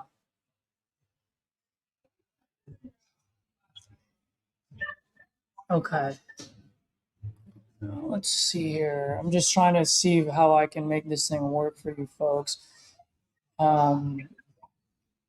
So before I can come up with a solution here, because I'm thinking of two potential solutions, okay? And I just want to make sure that whatever I structure here with, I just want to make sure it helps you guys out. At the end of the day, what's most important for you folks is that you move to Colorado before winter time. Yeah. You don't have to pay the mortgage anymore here, and that Right. you have enough for the will, the down payment for the tiny home, and some cash for your husband as far as him not taking in work. Yeah, because the first month or two, I don't know how long it's going to take to get a tiny home up there. We don't know what we're going to be doing in the meantime. We have to be able to face those situations too. Okay. All right. So based on that, I have two potential solutions for you. So if you don't mind, I'd like to lay out both of them. Okay. And then if any of them make sense to you, then we can dive deeper into it. And if none of them make sense, that's totally fine too. I mean, you've been upfront with me, and I want to be upfront with you as well, and kind of just lay my cards out on the table face up. And then if it helps you and put you folks in a better position, then let's dive deeper. Cool? Yeah. All right. So the first one would be a cash deal, right? Cash would be quick and easy. We'll be flexible with you as far as your time frame goes. We'll buy it as is, right?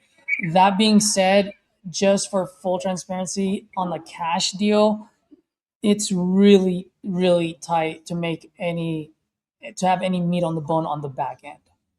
Okay. So on a cash deal, I will probably be somewhere around the same as the other guys. I would probably be like in the 170s just for a straight cash deal. Just because there's not enough meat on the bone, anything above that, I would be upside down. It's as simple as that. So, and that's the reason why I was asking earlier, if you guys had $20,000 in your pocket to take care of the will, the tiny home, and a little bit extra cash in your pocket, if that would put you in a better position. And that's why I was asking that. The other way of going about it, which may actually put more money in your pocket, would be buying this subject to the existing loan. Have you heard of that before? Has anyone approached you with that? Okay, so let me explain how that works, and then let me know if this would make sense, okay? So right now, if we were to buy this subject to the existing loan, what that means is that we're now going to go ahead and make those $1,400 payments every single month. So you don't have to worry about it. So when you go to Colorado, you don't have to worry about those payments. The reason why this is a potential solution for us is because, well, we can't get 3.75% nowadays, right? So it's very attractive for us to have that, right? Also, the other thing too is that it helps us because then now, instead of us coming up with $170,000 in our pocket, we're only going to come out of the pocket with the amount of money that we're going to put in your pocket, right? Which gives us, it frees up our capital so that we can actually go in there and put in that $30,000 that you were talking about earlier. Does that make sense? I'm sorry? Hello? Did I lose you folks? Hello? Oh, yeah. Can you hear me? I can hear you now. I lost you there. It was like, I don't know if you were far away from the phone or not. No, I did that to my mom earlier today. I'm sorry? I did that to my mom earlier today. Oh, okay. All right. They said we're having solar storms. Okay. So how we can do this, for example, is on a subject to the existing loan, right? So we'll start making those monthly payments, and that's going to help us out a lot. And then what we can do then now is we can actually maybe increase that amount of money that goes to you So in that way, it puts you and your husband and your family in a better position where you do have the time to find a tiny home. You have enough money for that down payment. You have enough money for that will, right? And you have a little bit of a cushion. So in that way, even though your husband doesn't have work yet, you guys can survive. Does that make sense? Um, so if that were to happen, right, if we're able to buy this subject to the existing loan, I just want to be honest with you that $50,000 is really, really quite a bit. I mean, push comes to shove, like what's a number that you say, hey man, if we can go out there before winter time and we have this amount of money in our pocket, like this would put us in a good position. I would have to ask my husband about that one.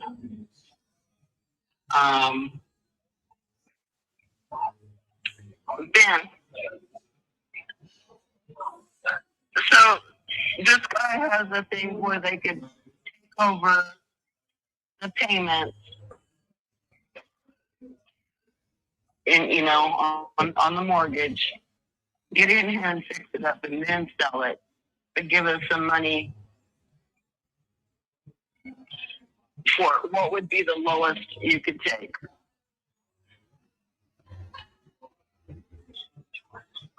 In your pocket.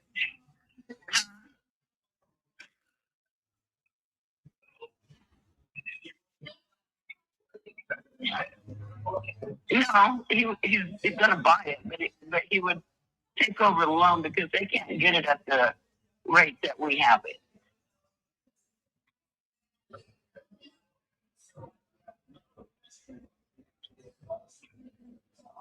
So what's the least cash you would take?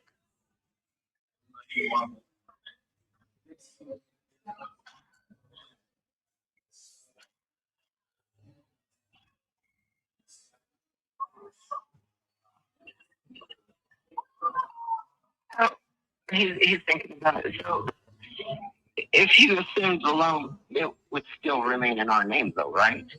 It would remain under your name until we sell it or until we refinance it. Okay. And how long would that take? That's something, just for full transparency, that's something that I can't give you like a crystal ball on it because it really just depends on what the orange guy in the White House does, right?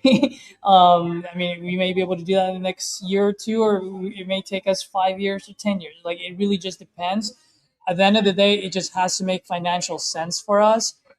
And also, too, by the way, just to let you know, I mean, if we do decide to go this route, just want you to know that we do have skin on the game as well on this one because we're gonna put in that $30,000 that you're saying to fix it. Plus, we're also gonna write you guys a check, right? So, our goal is to make this a win-win situation where it puts you and your family in a better position in Colorado, but also at the same time, it just allows us to be able to cash flow. Okay. But I'm trying to understand the legal side of it. Okay, we would still be in a sense responsible, right? So yes, the loan will still stay under your name because if it switches names, then we no longer have that 3.75, meaning the monthly payment goes up. And if the monthly payment goes up, then we can't cash flow anymore, right? And so yeah, it's not going to go up as long as we're current, Yes. So that's the reason why we were buying it to subject to the existing loan so that we can capture that interest rate, and so that we can keep that mortgage payment down to the $1,400 that you guys are paying right now. Okay, but legally, let's say you get people in here and they destroy the house and it's still in my name. Mm-hmm. Then I'd be responsible for it. Well, so to answer that question is because we've already put in $30,000 of rehab plus money in your pocket, we're going to do everything that in our power to fix that to get a new renter in there. Because our goal is for the long term to be able to capture that equity so we can resell it, right? So technically or legally, are you responsible for it? Yeah, if we decide to walk away from it, but I'm not gonna walk away from it when I've already put in, 30 plus 30K in rehab plus money in your pocket, right? Because then I'm literally just saying, lighting that $50,000-$60,000 up in fire, which I don't want to do.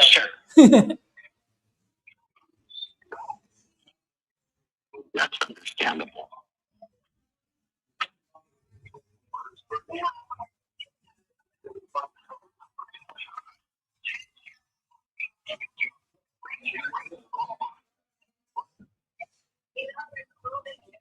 Hold on just 1 second.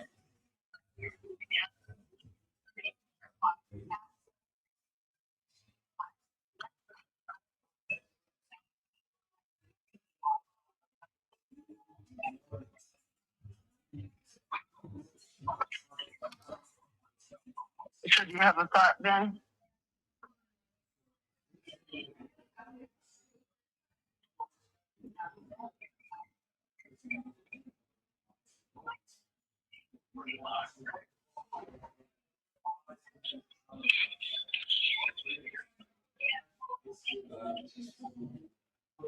He said 45.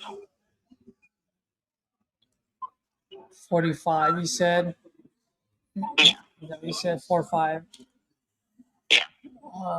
And you're saying the payoff amount is how much again? You said 155?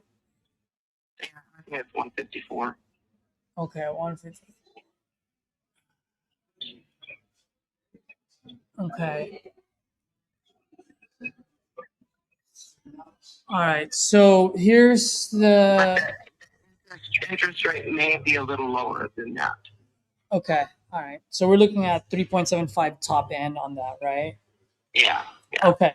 So if you don't mind, I'll explain to you how I run my numbers just so that you understand where I'm coming from, and then let's see if we can make something work here. Okay.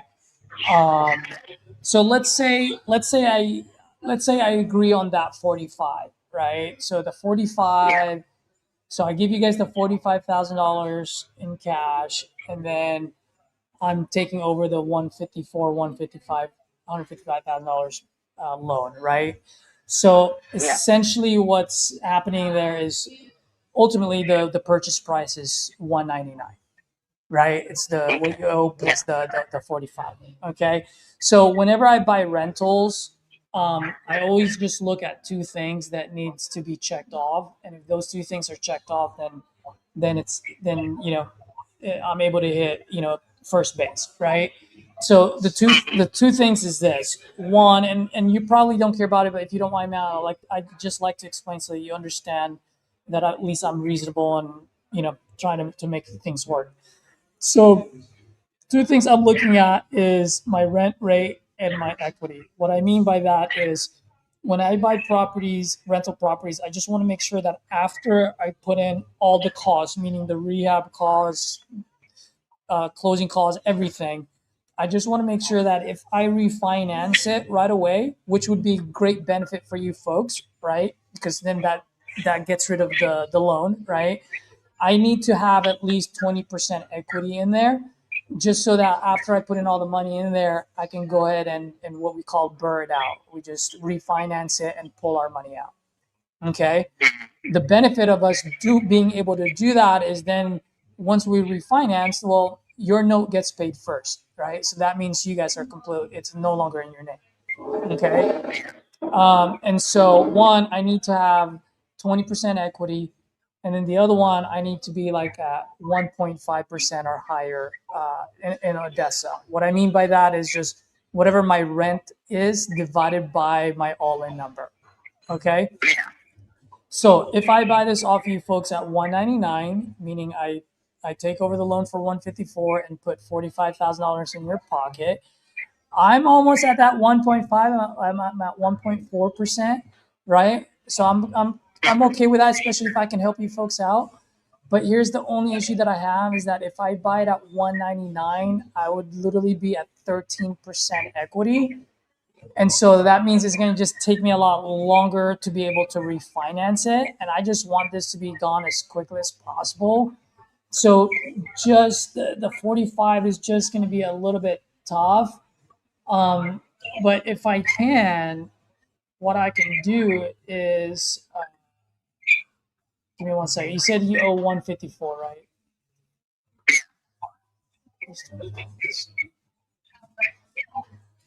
If I can give you folks, $25,000 in your pocket, that will literally put me at 20.5% equity. It is literally just that 30, like there's no room for error, in other words. Yeah.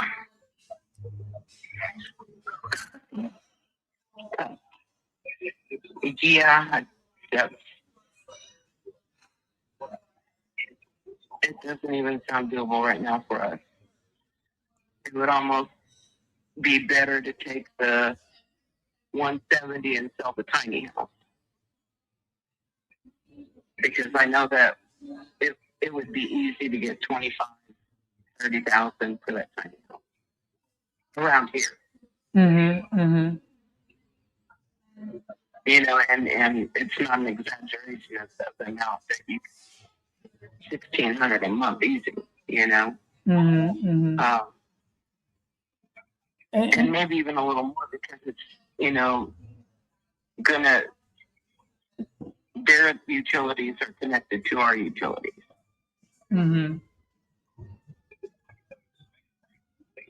And I can definitely see where you're coming from, and obviously that's always an option for you folks. I mean, if that's something you guys want to do and willing to take a chance on, by all means, you know, go ahead and do that. My only thing here is, and if you don't mind me asking, you said that, you know, 25 in your guys' pocket wouldn't even work. But if I were to do the math correctly, earlier you mentioned you need about $10,000 for the well.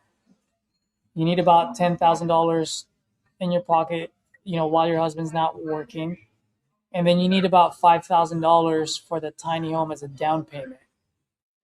And so if you guys all of a sudden were to move to Colorado 30 days, 60 days from today, whenever you guys want to, which by the way, I will be flexible with you. If you need a 30-day close, I can do that.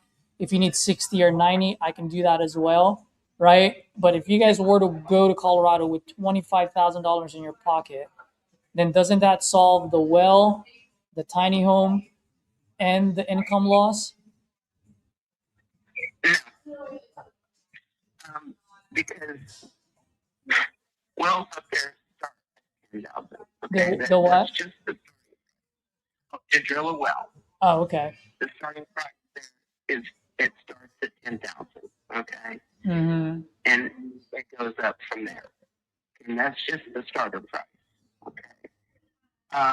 The loss of income and stuff, having a place to live while we're getting, because we gotta have water on it, you know, which my husband can do it, but it takes money, you know, to buy the stuff. And then, you know, have a place to live while we're there. So, you know, and the money to cover him while he's not working, when he's trying to get us set up. It won't. We would be spending the money on surviving and getting the tiny house without the well.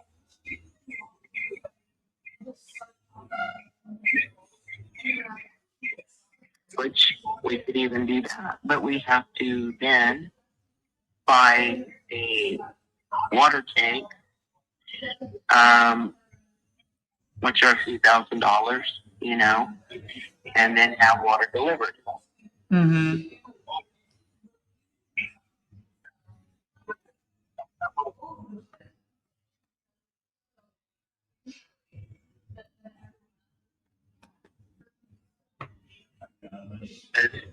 We would save money with him doing it, you know, instead of hiring a contractor to come and put our septic in, you know, come and do this and come and do that. You know, we have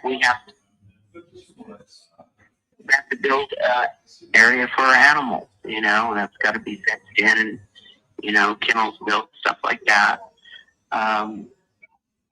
There's a lot of prep. No, I completely understand. You just gotta put a road in. Yeah. No, I understand. And Doesn't throw away. absolutely. No, I completely understand. And I mean, add me to your contacts for now. Like if you guys change your mind in the future, or maybe the market's not panning out, or you're not getting the right offers, I'm more than happy to revisit. But right now, it's kind of just looking at what I can rent it out for and what's going on in the market. I mean, I am really pushing it at that 179 because of the loan and the money in your Okay, well, the pocket. market that quoted you around 250 would be easy sell. What was that? Is the the market value that I quoted you at around 250, that's just the house. And here was the issue that, the realtors that I talked to were having a hard time finding a comparable price because I have the tiny house on it. I have the 2-car garage / shop on it. It has more amenities than the houses that are going for 250. Mm-hmm.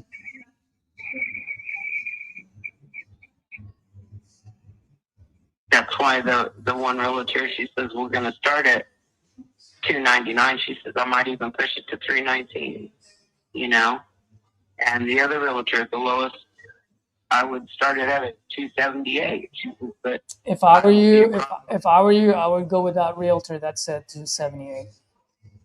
I know, but that doesn't get us fair. No, but you have the ability to perhaps get an overbid. Because the one thing you don't want to do is you put it on the market for 319, and the next thing you know, it's winter time and no one has even walked the property yet. Versus you come in low and then everyone's like, oh, I can buy that with a tiny home, and then now you've got feedback, you've got walkthroughs, then now you have leverage, and then now you can really get that price higher, closer to what you need it to be. That being said, I think that's where I would be if that's what you guys want to do. It's just any way you guys slice it. Like even if I were to add that $30,000 for the, and by the way, I did add the $30,000 in the with a tiny home. Like if I were to fix and flip that 250 plus a 30, I can resell the whole thing for 280. At the end of the day, if I were to buy this at 200,000 after putting in the 30,000, I just want to let you know, like I would be upside down about $2,600. So anyway you slice it, and that's why the other investors that went in there, that's why they're coming in that 170 mark, because that's really the sweet spot just to be able to keep the lights on.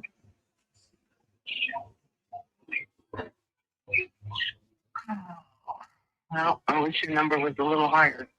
I know. I wish too. I wish the market was a little bit better so that I can come up to your number, but I just have to react to the market. Sure. Well, it was a pleasure speaking with you. And should you change your mind, you've got my number. I think you can pretty much tell that I'm a straight shooter here, and not a lot of my competitors. So give me a call if we need to revisit. More than happy to take a look at it. Well, do me a favor if you don't mind. Put your offer in an email or a text. If you don't mind, explain, what we talked about, because I've never heard about it before, and I want to be able to talk to my husband about it. Mm-hmm. And another thing to throw in there real quick, if it would help you, Minnie, if you provided the money, we could do the work.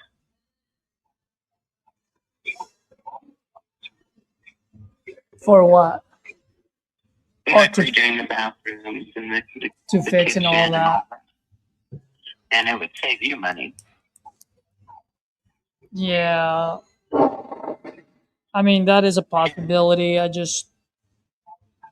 know you don't know that we can do the work. Yeah. I'm telling you, we can. Yeah, And I no, can absolutely. send you some pictures and show you some proof, you know?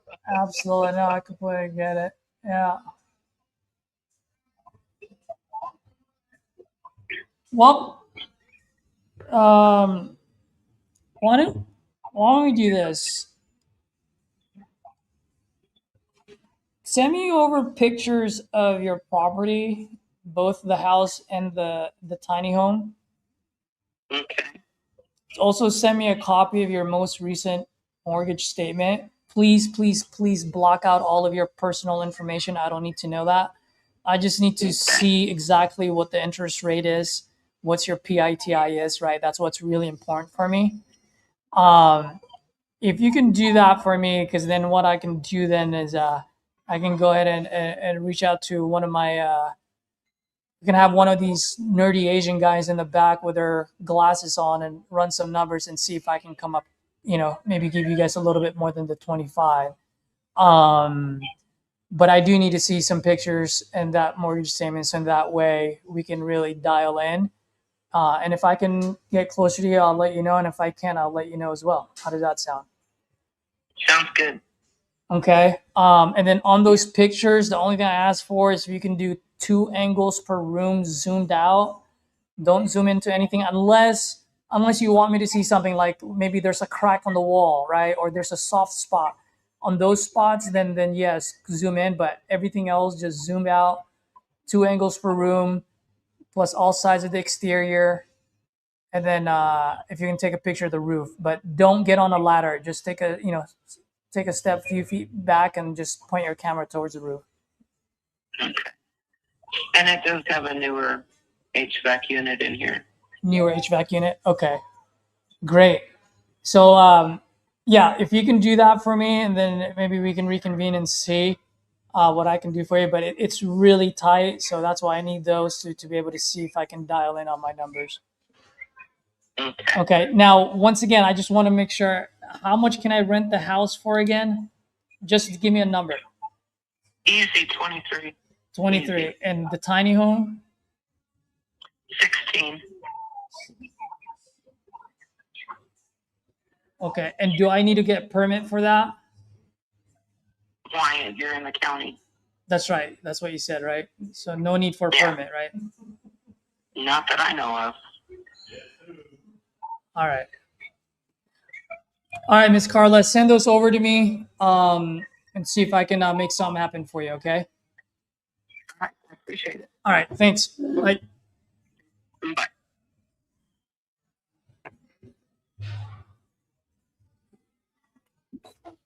That might be a Alicia deal. Nice. Or no, Josiah doesn't want rentals anymore. Well, maybe. That was funny. She was like, What? "How about you give me the money and we'll do the work?" I was like, "Get out of here, Carla." Exactly. She started laughing too.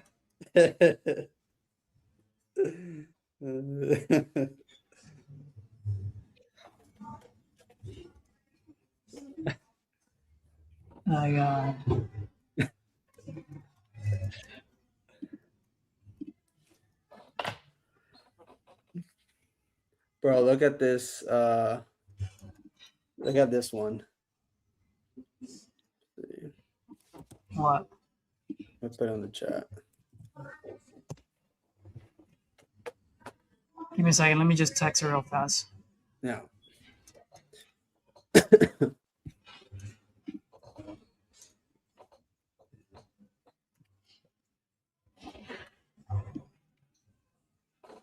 I didn't want to let that go right away because of that tiny home. I think there's a landlord play all day, too, especially if we could do a sub 2 on this.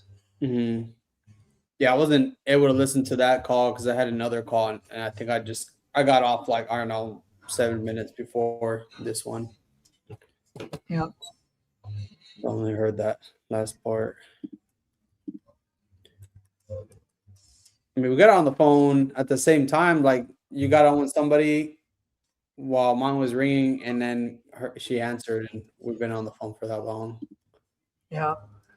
And you got a contract out, so Yeah.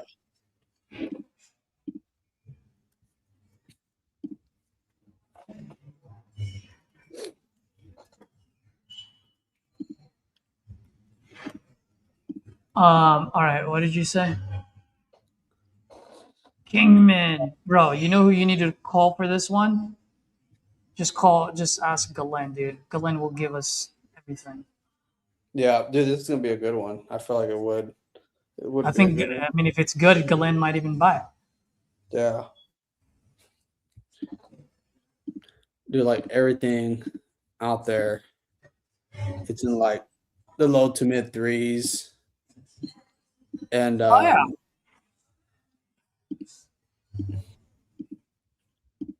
yeah, How much you lock it up for?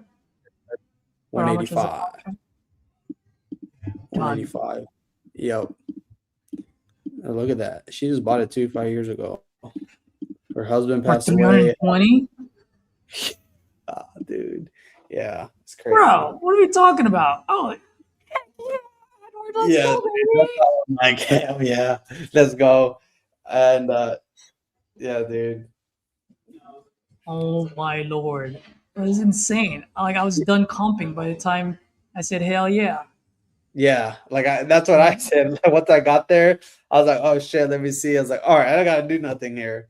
I was like, all right, now I just gotta work her down, which I don't think it was that big of a gap. I mean, she was at 230, but dude, like she was very motivated. At first, I thought I almost stumbled because it was hard to hear her in the beginning, and I was trying to put pieces together, and I'm like, fuck, dude, I was like, I can't hear her, and finally just jumped into getting more into the needs and all that. Nice, bro. Let's send this. As soon as we get pictures, we're gonna send this to Scott and Glenn. Yeah. Scott buys out there. Nice. Okay.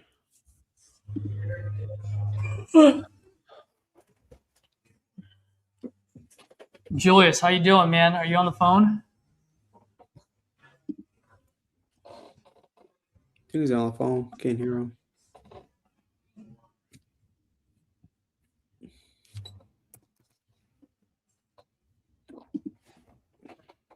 Is he on the phone? Oh, because he didn't have his headset. That's why. Oh yeah, sorry. Thought you guys were in a call. That was a hard call. He's like, I want an end buyer, like the people who are actually living in my house. I'm not okay. Like, didn't care if I made profit or not. It just felt like a no. Of course not. Yeah, nobody does. Well, why would they care about your profit?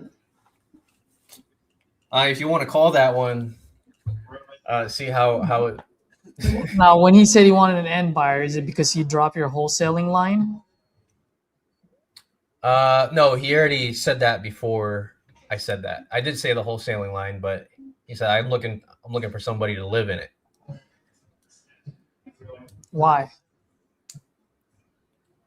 Because he says there's like schools there. He knows what it's worth. Like, he's just very aggressive. Perfect. So why is he selling? He wants to relocate, and he didn't tell me where, but he wants to move in with his wife. He doesn't have family. His wife is all he has left. Well, hold on. Wife? Like moving to your wife? How do you mean?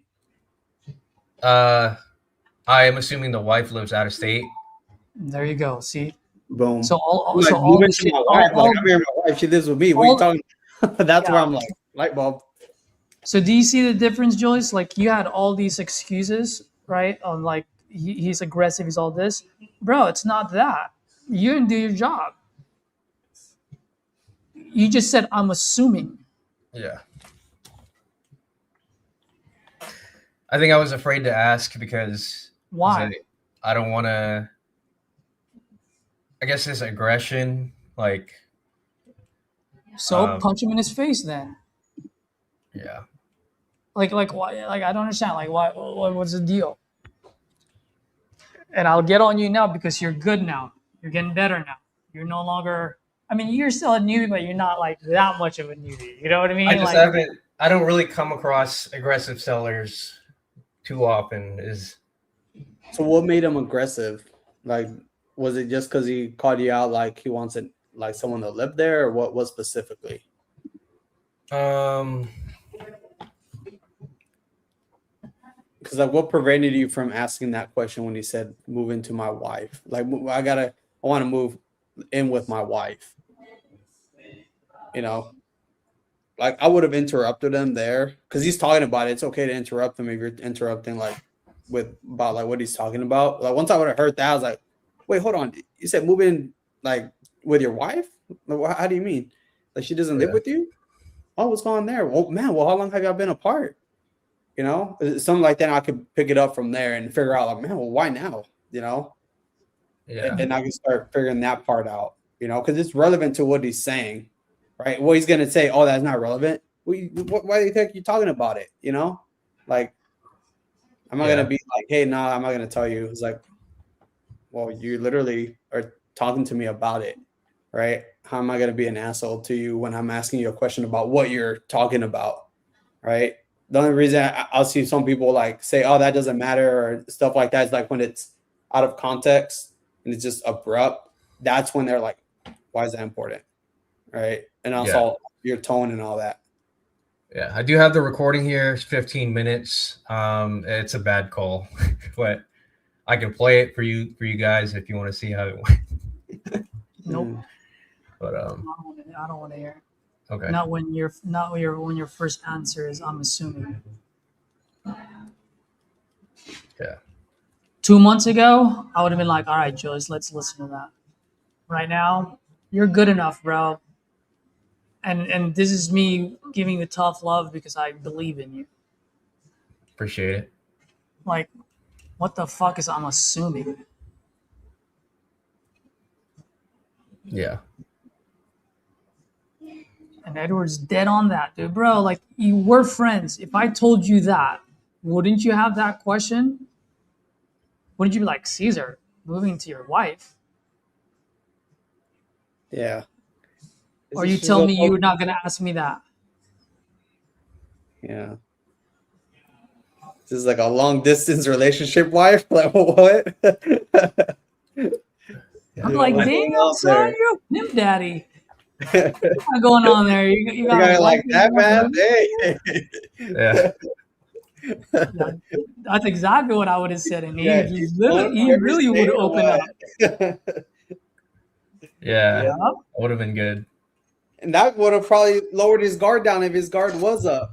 Like, oh man, wait, you telling me you have one for each state or what's going on there? Like, he would have like, nah, man, and like he would have laughed, and from that point, dude. And what's his name? His name is Lee. I'd be like, Lee, man, you sure you're not ludicrous, bro? You got hoes in different area codes? Like, what's up? Yeah, I'm way too serious, man. Like, I can't. Just by his like aggression, I don't know. The tone in his voice like made me feel very uptight, and why? I just like the pressure to do well, like to perform. I guess just performance anxiety.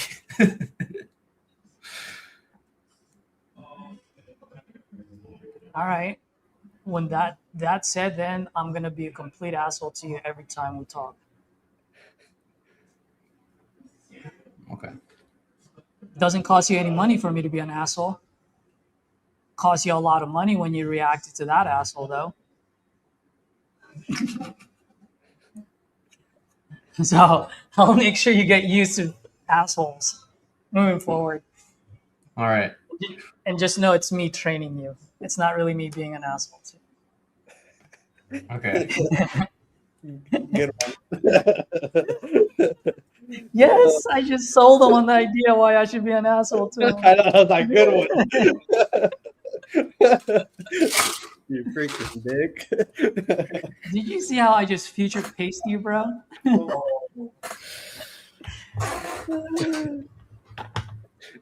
Not for my benefit, for your benefit. Yeah. Yeah. No, Julie. In all honesty, I mean, not all joking aside, don't get riled up, dude. It's just a phone call. Yeah.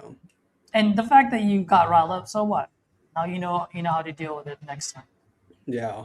Yeah. Going back now, you know, like, okay, this is where I fucked up. Let me go back, listen to it. What could I have done better? Try it again. Fuck up again. Okay, go back until you figure it out. Dude, that's what I at least I'm telling you because that's what I do. Some of the stuff like even Yeah. here, I'm like, oh fuck this up. Oh damn it, why did I say that? You know, or it came Yeah. off. You know, I'll go back, listen to it. Okay, let me tweak it and apply it. And Joyce, you just said something that I'm gonna change your mind, right? You said you were performing. You're worried that you're not gonna be able to perform. Let me ask you, dude.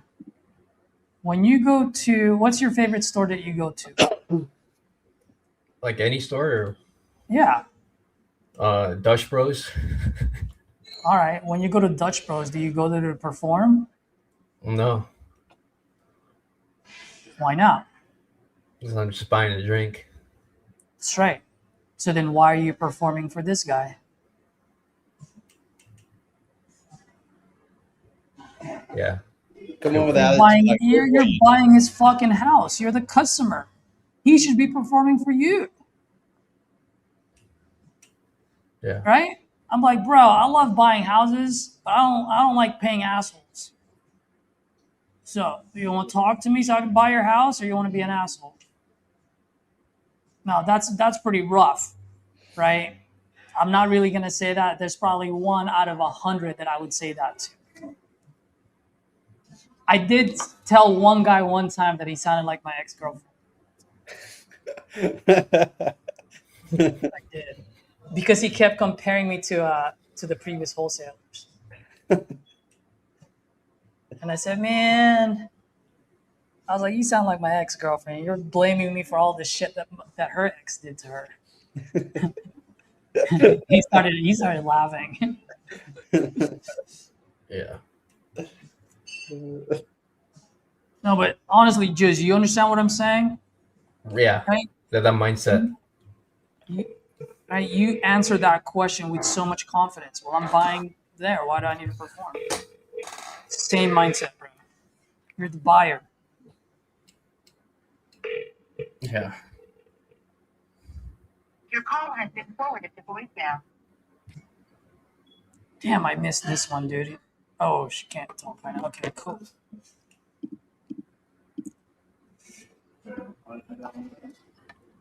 And the numbers weren't too far off. You just want to go down a little bit more.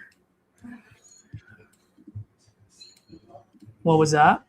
The numbers weren't too far off, I thought. Okay.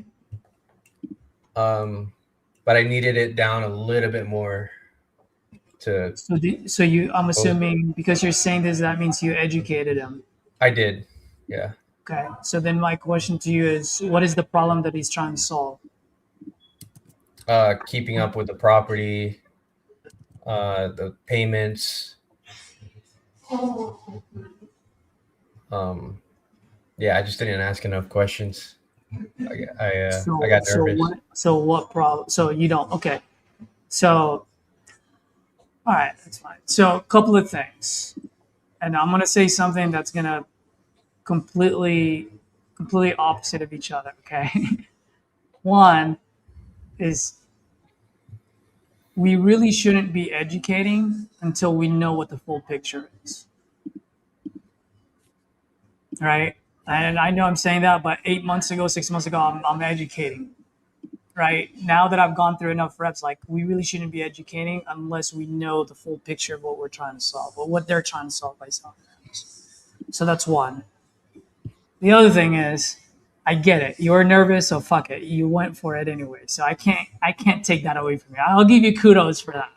You still shot your shot. But I also need you to like start working on really figuring out how to get more information out of folks, to really figure out the problem. You know, I mean, you said it yourself earlier. You got a bunch of key nuggets when you were listening, when we were talking to Stephanie. It's like, okay, so what is it? What is it about what key ideas did you get? Give me one 1 or 2 key ideas that you got from that session that you can apply right now as you pick up your next phone call. Yeah, well, one of them is creating that urgency to sell that property. Is it like something? Is it possible? I forgot the line. Forget the line. Forget the fucking line. So you said urgency, right? So let's work on urgency. So how do we create urgency? Think of some questions that you, as Julius, can ask to get the urgency out. Let's start with that first, because Edward has a different way of getting the urgency out, and I have a different.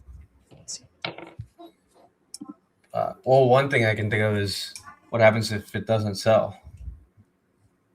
That's one. That's surface level.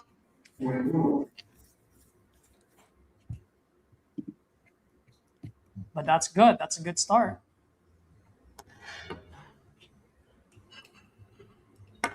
Oh, shoot. Hold on.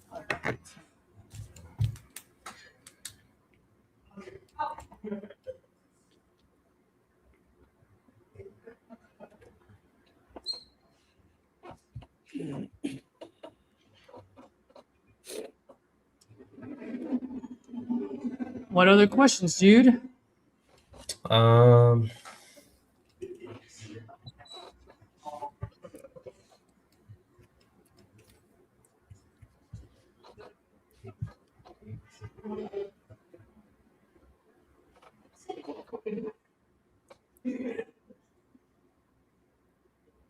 Edward, help him out. What's one of your go-to questions for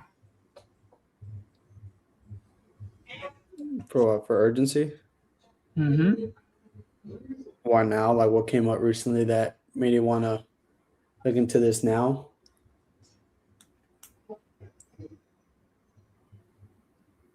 No, that's what I was said. Yeah. That's one. And by the way, if you figured out why he's moving into his girlfriend or his wife, maybe that's a no. What about now that's wanting you? No, you ran out of hose now or what? Like, what's up? Yeah. Yeah, exactly. You know what I mean? Like you had an opening there. Like, we can't come up with questions for you because you didn't take that opening. Mm-hmm. You see what I mean? But that opening, as simple as just out of curiosity, moving in with your wife, well, what do you mean? Right. That will open up everything for you, bro. And Yeah. it might not open up everything because your mind doesn't go that fast yet, right? Doesn't mean your words are not. It just means you in your current situation, right? Like 6 months ago, our mind wasn't going that fast either. But if we had just taken that opening and just asked to probe and clarify, as Edward likes to put it, you would have at least gotten at least 1 or 2 more questions out. Yeah. Yeah. At least. Yeah. And also listening, right? That thing, I was just listening to you, and that like popped at me right away. Like, I try to hear those trigger things like, wait, hold on. And I'll cut them off. I was like, wait, hold on. Your wife moving closer? What do you mean? You know, something like that. Like, where you start listening, you're like, okay, I could probe and clarify on that. Or, wait, what? And you cut them off. You know, be like, hey, hold on. Like, your wife? She doesn't live with you, or something like that. You know, that's where I would have paused and be like, okay, what's going on there? Or let them talk and come back to that. Right. So, I think part of what was blocking me from going deeper into it was because when I asked him, where are you relocating to? Well, he says, well, I don't want to tell you, kind of like in an aggressive way. So that kind of... That's fine. Joke about it, right? I'd be like, hey, man, no worries, man. Like, hey, I'm not going to bite you or anything. You with me there? You know? Yeah. Something like that, you know, I would have said, like, and see what he says back to me, you know? So... Yeah. Maybe also too, like maybe your tone was off. I don't know, like how it started, but I mean, I ask that all the time. I don't really get pushback on that whatsoever. So it just maybe it could have been your tone too. You know? Okay, now I want to hear it.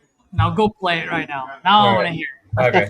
All right. Here we go. It's bad, but here we go. You know how to do it, right? You're gonna have to share it. Hello. Oh no, never Hey, mind. is Lee there? This is he. Hey, Lee, this is Julius. I was calling about your property there on Southwest Trafalgar. Looked like you entered this on the website saying you're looking to sell that property. Is that correct? Yes. Fantastic. How much were you looking to get for it?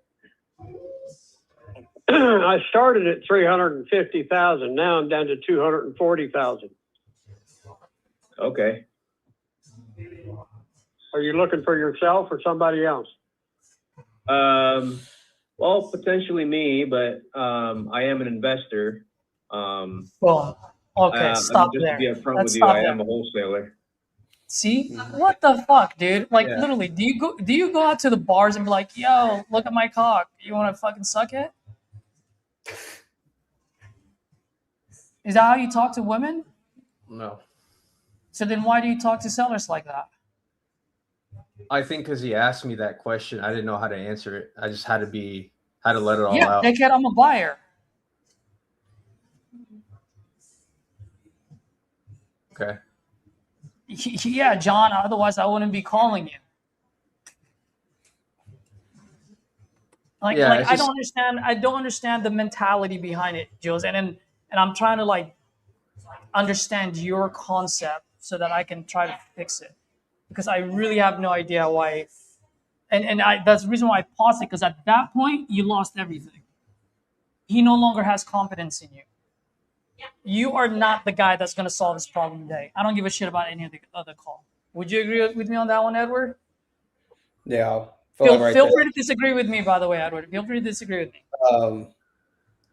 Yeah, I mean, like on that, with what he said, like, hey, you're a buyer. Even there, like, I mean, with the process there was like a slight awkward pause a little bit as well. But when he said 240, 240. All right. Well, hey, tell me a little bit about, like, go flow with it.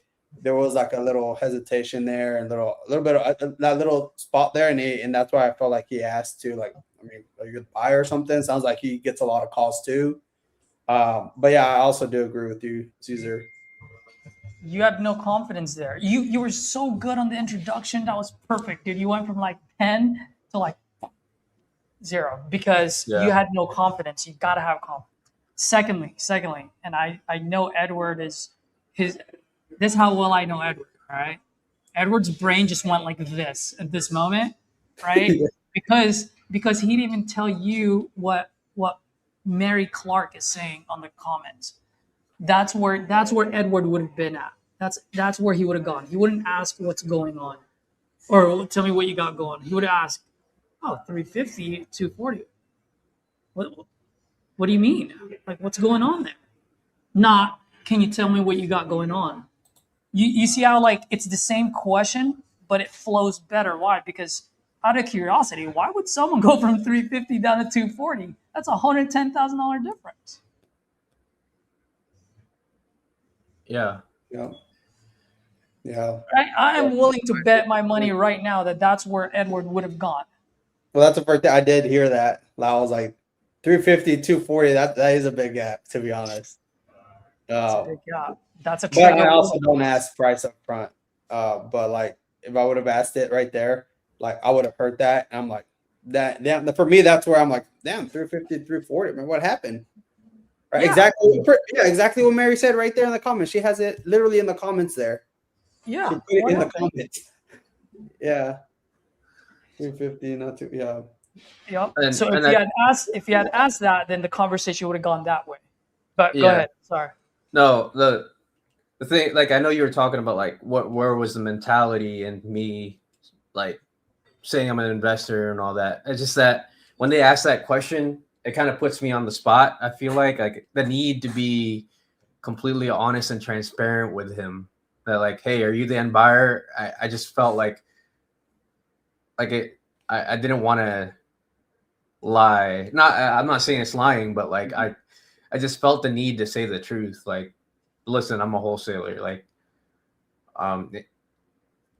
it's like being interrogated. Felt like it, and then I just spilled the beans, in the beginning there. That was kind of my mentality that was going through my head.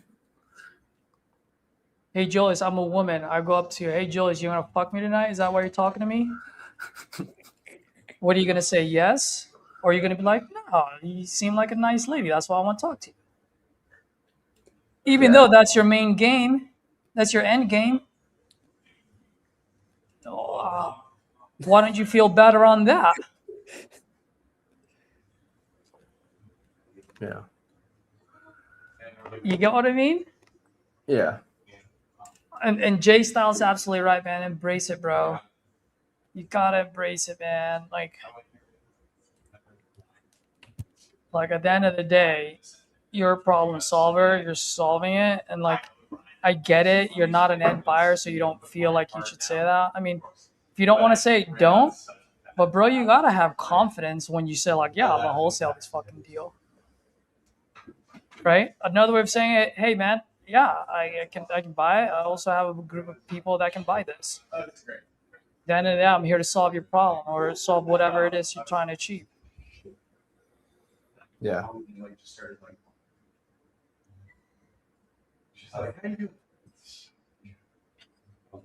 Yeah, I know. I've been telling Julius for like probably a month and a half now. I'm like, I'm just gonna allow you to get your ass kicked every single time with that wholesaling line of yours. He's gonna learn one way or the other. Yeah. No, I don't think I've heard it, but I think I'm about to hear it right now. Let's press No, play. I'm not. I'm just. Oh yeah. No, he already said it. Oh, well, no, I don't say it yet, but if I play it, it's gonna Oh yeah, sound go bad. for it. No, go for it. You know what that means? About 30 to 40% less than my list price. Yeah. The reason is because we got to pay all the closing costs and other realtor commission yeah, fees. stop it there. How we work.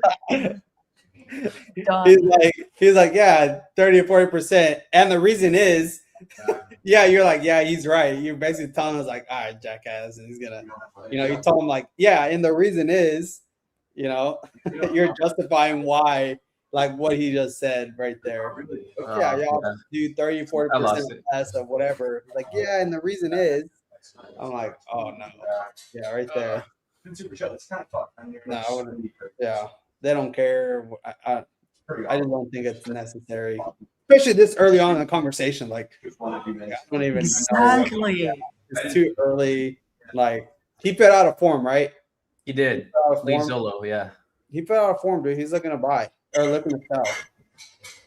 Yeah. I was like, you buy, you put out a form, like, duh, Like that's the part where I'm thinking of, right?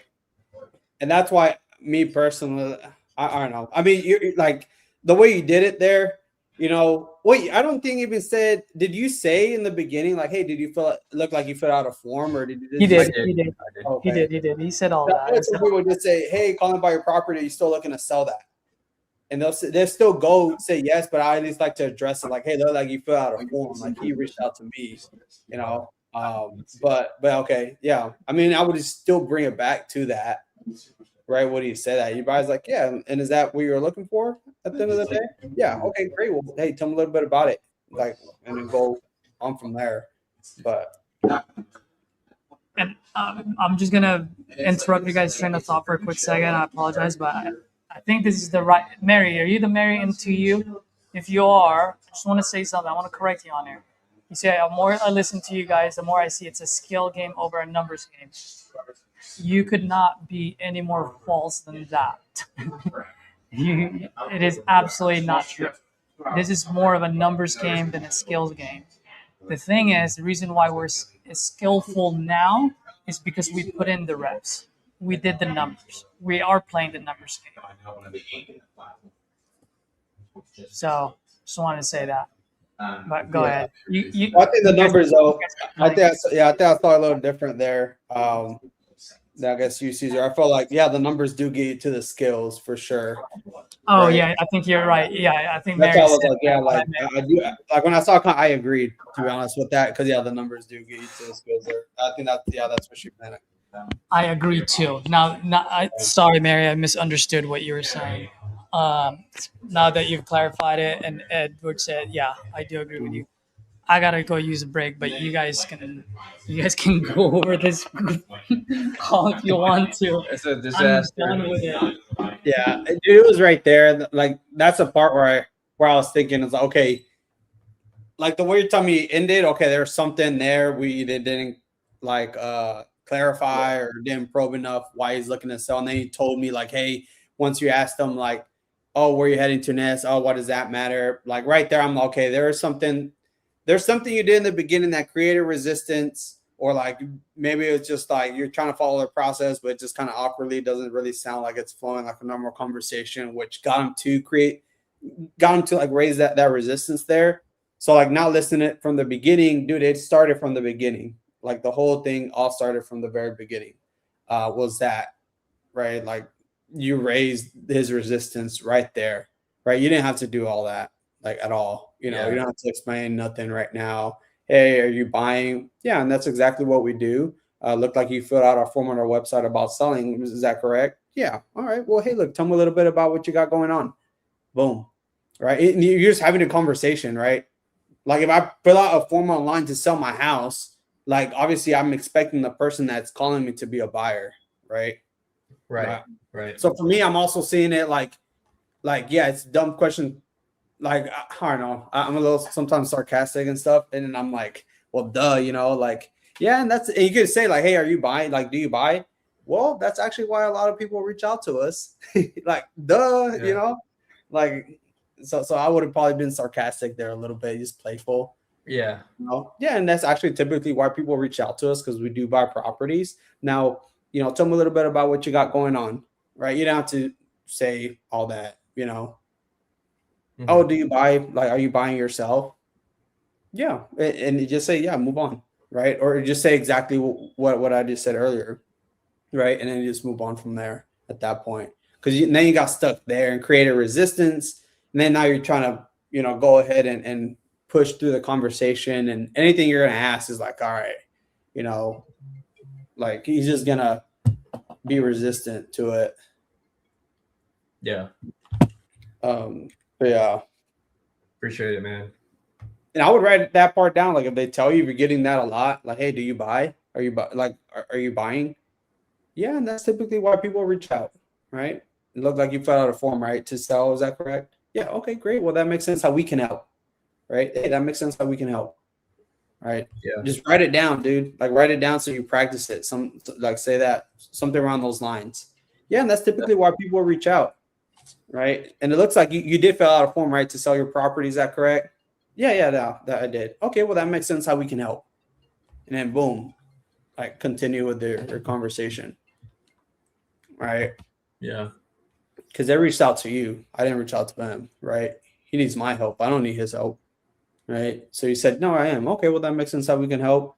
Tell me a little bit about what you got going on.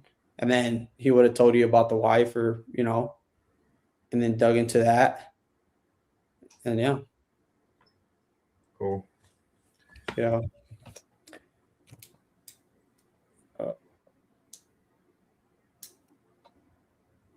Give me 1 second.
All right. had to give my wife a call. She was blowing up my phone. All right. I'm going to get one more call in. Let's see.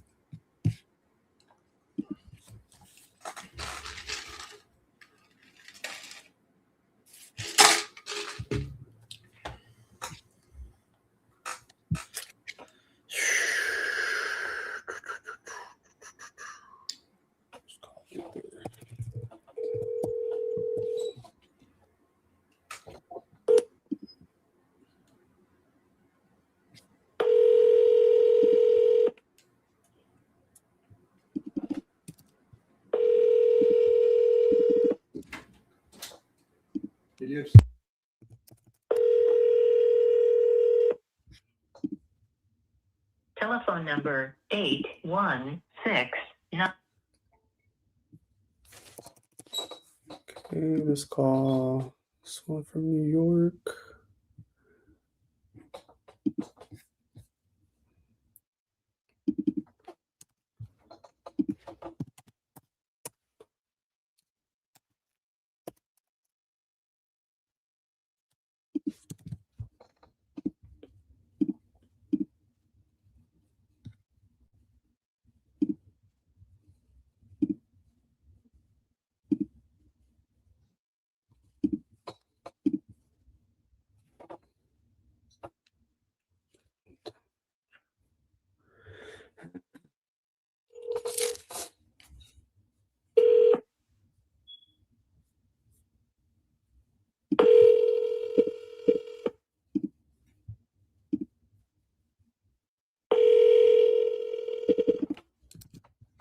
Your call has been forwarded to an automated voice messaging system.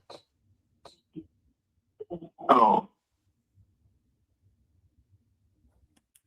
Hello. Hello, Talmadge? Message. Oh, I thought he actually had Is not anything. available. The mailbox is full. Jeez.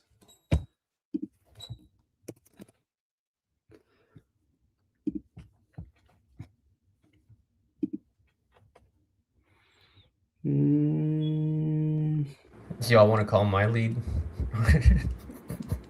hell no, not after that. I'm gonna cool down a little bit. You guys are not going over that call still, are you? No. I was like, I told him that's where it started, man. That's where it started and ended. I'll drop the lead in private chat just in case. what is it? Huh? Yeah, because I talked No about idea. it. Likes a lot. But definitely see. I think we're good. Is there anything that I'm missing out, Edward? Are we good to? No. Oh, I need South- to update. Have you talked to Danny? No. I talked to him yesterday. Oh wow. Yeah, let's call Danny. I'm really.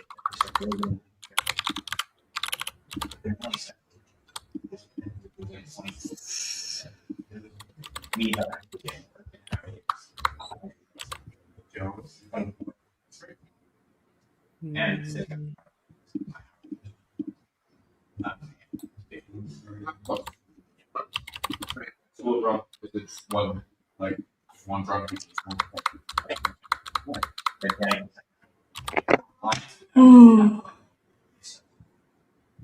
By the way, for the folks that are watching, if you guys haven't seen Julius, he's also at Hobo Wholesaler with Jamil, 100K 100-day challenge, and I know I'm pretty rough with Julius, but he's freaking grown a lot from day one. I've told this guy many times, and I've even said it out loud to you. Like, so proud of you, bro. Really, genuinely proud of you. Thank you, man. You just do questionable shit, but so proud of you. And funny enough, like even RJ said that, like when he did his review on your call on YouTube. It's like Julie's had like so many good things, and then he just like literally fucks it up on the very next line.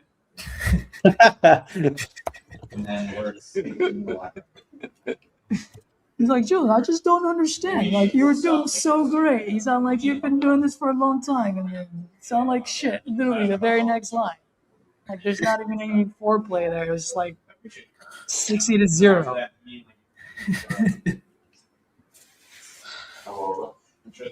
I'll get it, bro. I'll get it. I know you will, because you put in the work. That's why I'm proud of you. It took us a long time too, man. It took us a long time. Mm-hmm. Yeah, I remember like halfway in the forge, like we'll be talking about it. Like, man, what we're missing here? We gotta try this, or man, like there's something right here missing. And yeah, we should try this. It's always a progression. Yeah.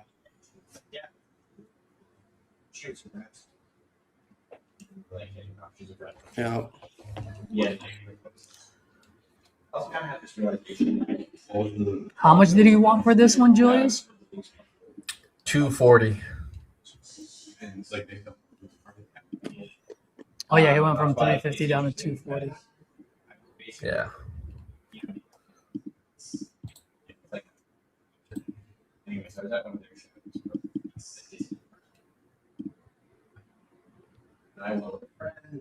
It's interesting, like for me to be, Bro. And where did you need it to be? 230. just something that I'm saying.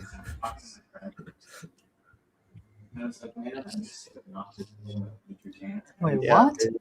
It was he said 10K repairs. It's like pretty much just cosmetic work. The diet's a pumpkin. I think it's fine. We just got told. Yeah, dude, that 10K gap, if you had to be at 230, dang.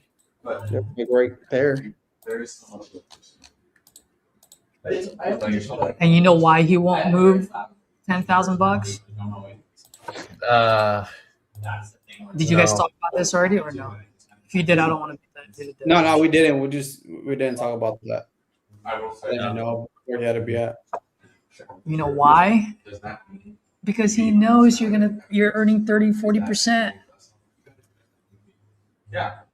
Mhm. From that, That's from the beginning there. Yep, that's why. He's like, oh, that's 10 grand right there. Oh man, he's good at 230 or was it 240? Right. From the beginning, he's like, oh, y'all do 30-40%, blah blah. It's like, yeah, and the reason is it's like, oh, like, all right, yeah. It's like he could eat 10K. He's gonna make way more than that anyways. That's right. Yeah. That's right. That's right. Yeah. So it's like, I'm not moving. True. And that's because you decide to go rock out with your cock out.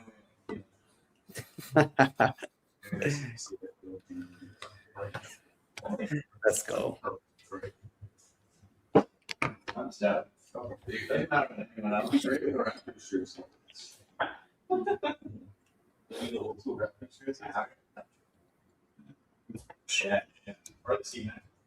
We called all of our new leads, right, Edward? Yeah, I did. Well, bro, I know you're. That's actually not bad because I think I got 4. One only answered, and that's the only one I needed to answer. It's in the contract. Yep. And we still have enough to buy us 20 more leads between Monday and Wednesday. Nice. Okay. We have a total of $1,900. So what's 19 divided by 75? Bro, that's gonna carry us to the end of the forge. Yeah. 25. 12 leads each. Nice. Okay. Between Monday through Wednesday, that's like 4 leads a piece per day. Yep. That's more than enough. On top of like our follow-ups. Yeah. Sweet.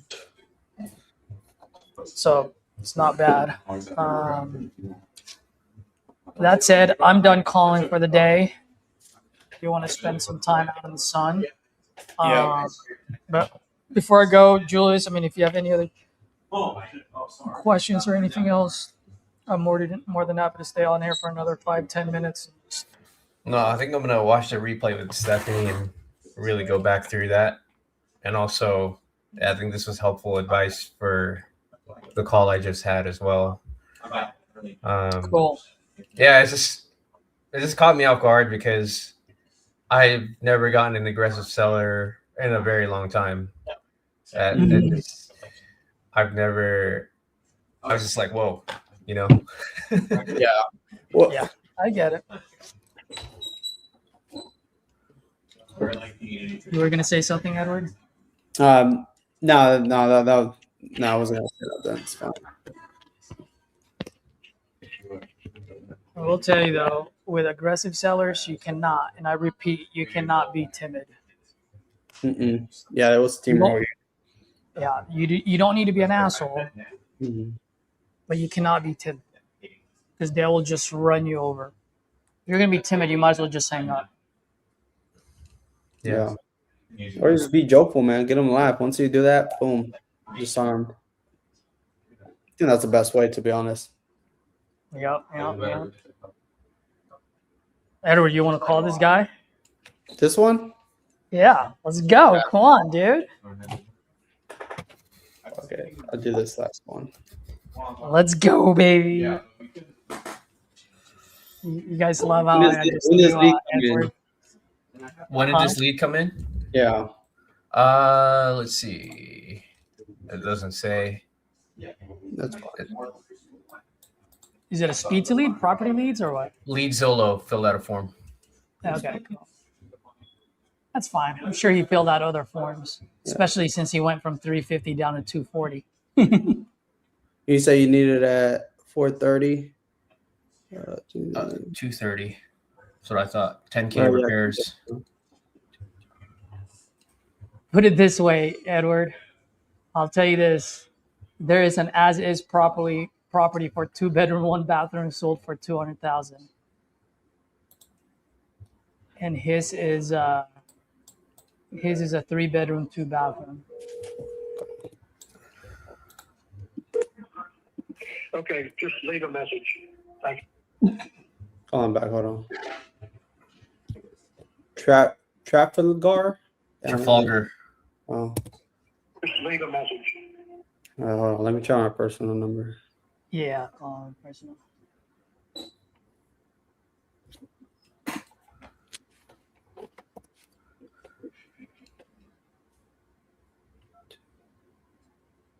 You made him turn off his phone for the whole day, man. Recovering from my call. That's what. Okay, just leave a message. Thank you. Bye. Did that happen to you or what? I'm calling back again. Oh. It goes straight to voice. Okay, just leave a message. Thank you. Bye. It is. I'm typing it right too. Called him an hour ago. Yeah, dude. I've been fuck one more time. He's really gonna be pissed. Just leave a message. Thank you. Bye. No, it goes straight to voicemail. Doesn't even ring for me. You know what? Let's cut this stream right now because I want to see how you comped it, Julius. Okay. Because I just want to see how you did it. All right. I would do it on stream, but I don't want to get kicked out because we're gonna have to share addresses. So, folks that are watching, Edward will not be here tomorrow because it's Sunday, and he's got a special day with Mrs. Luna. So, Edward will see you folks on Monday, but I will see you guys tomorrow. Till next time, folks. Speed and volume, speed and freaking volume. And Julius, it's always fun having you here, man. You're welcome here any day of the week, twice on a Sunday.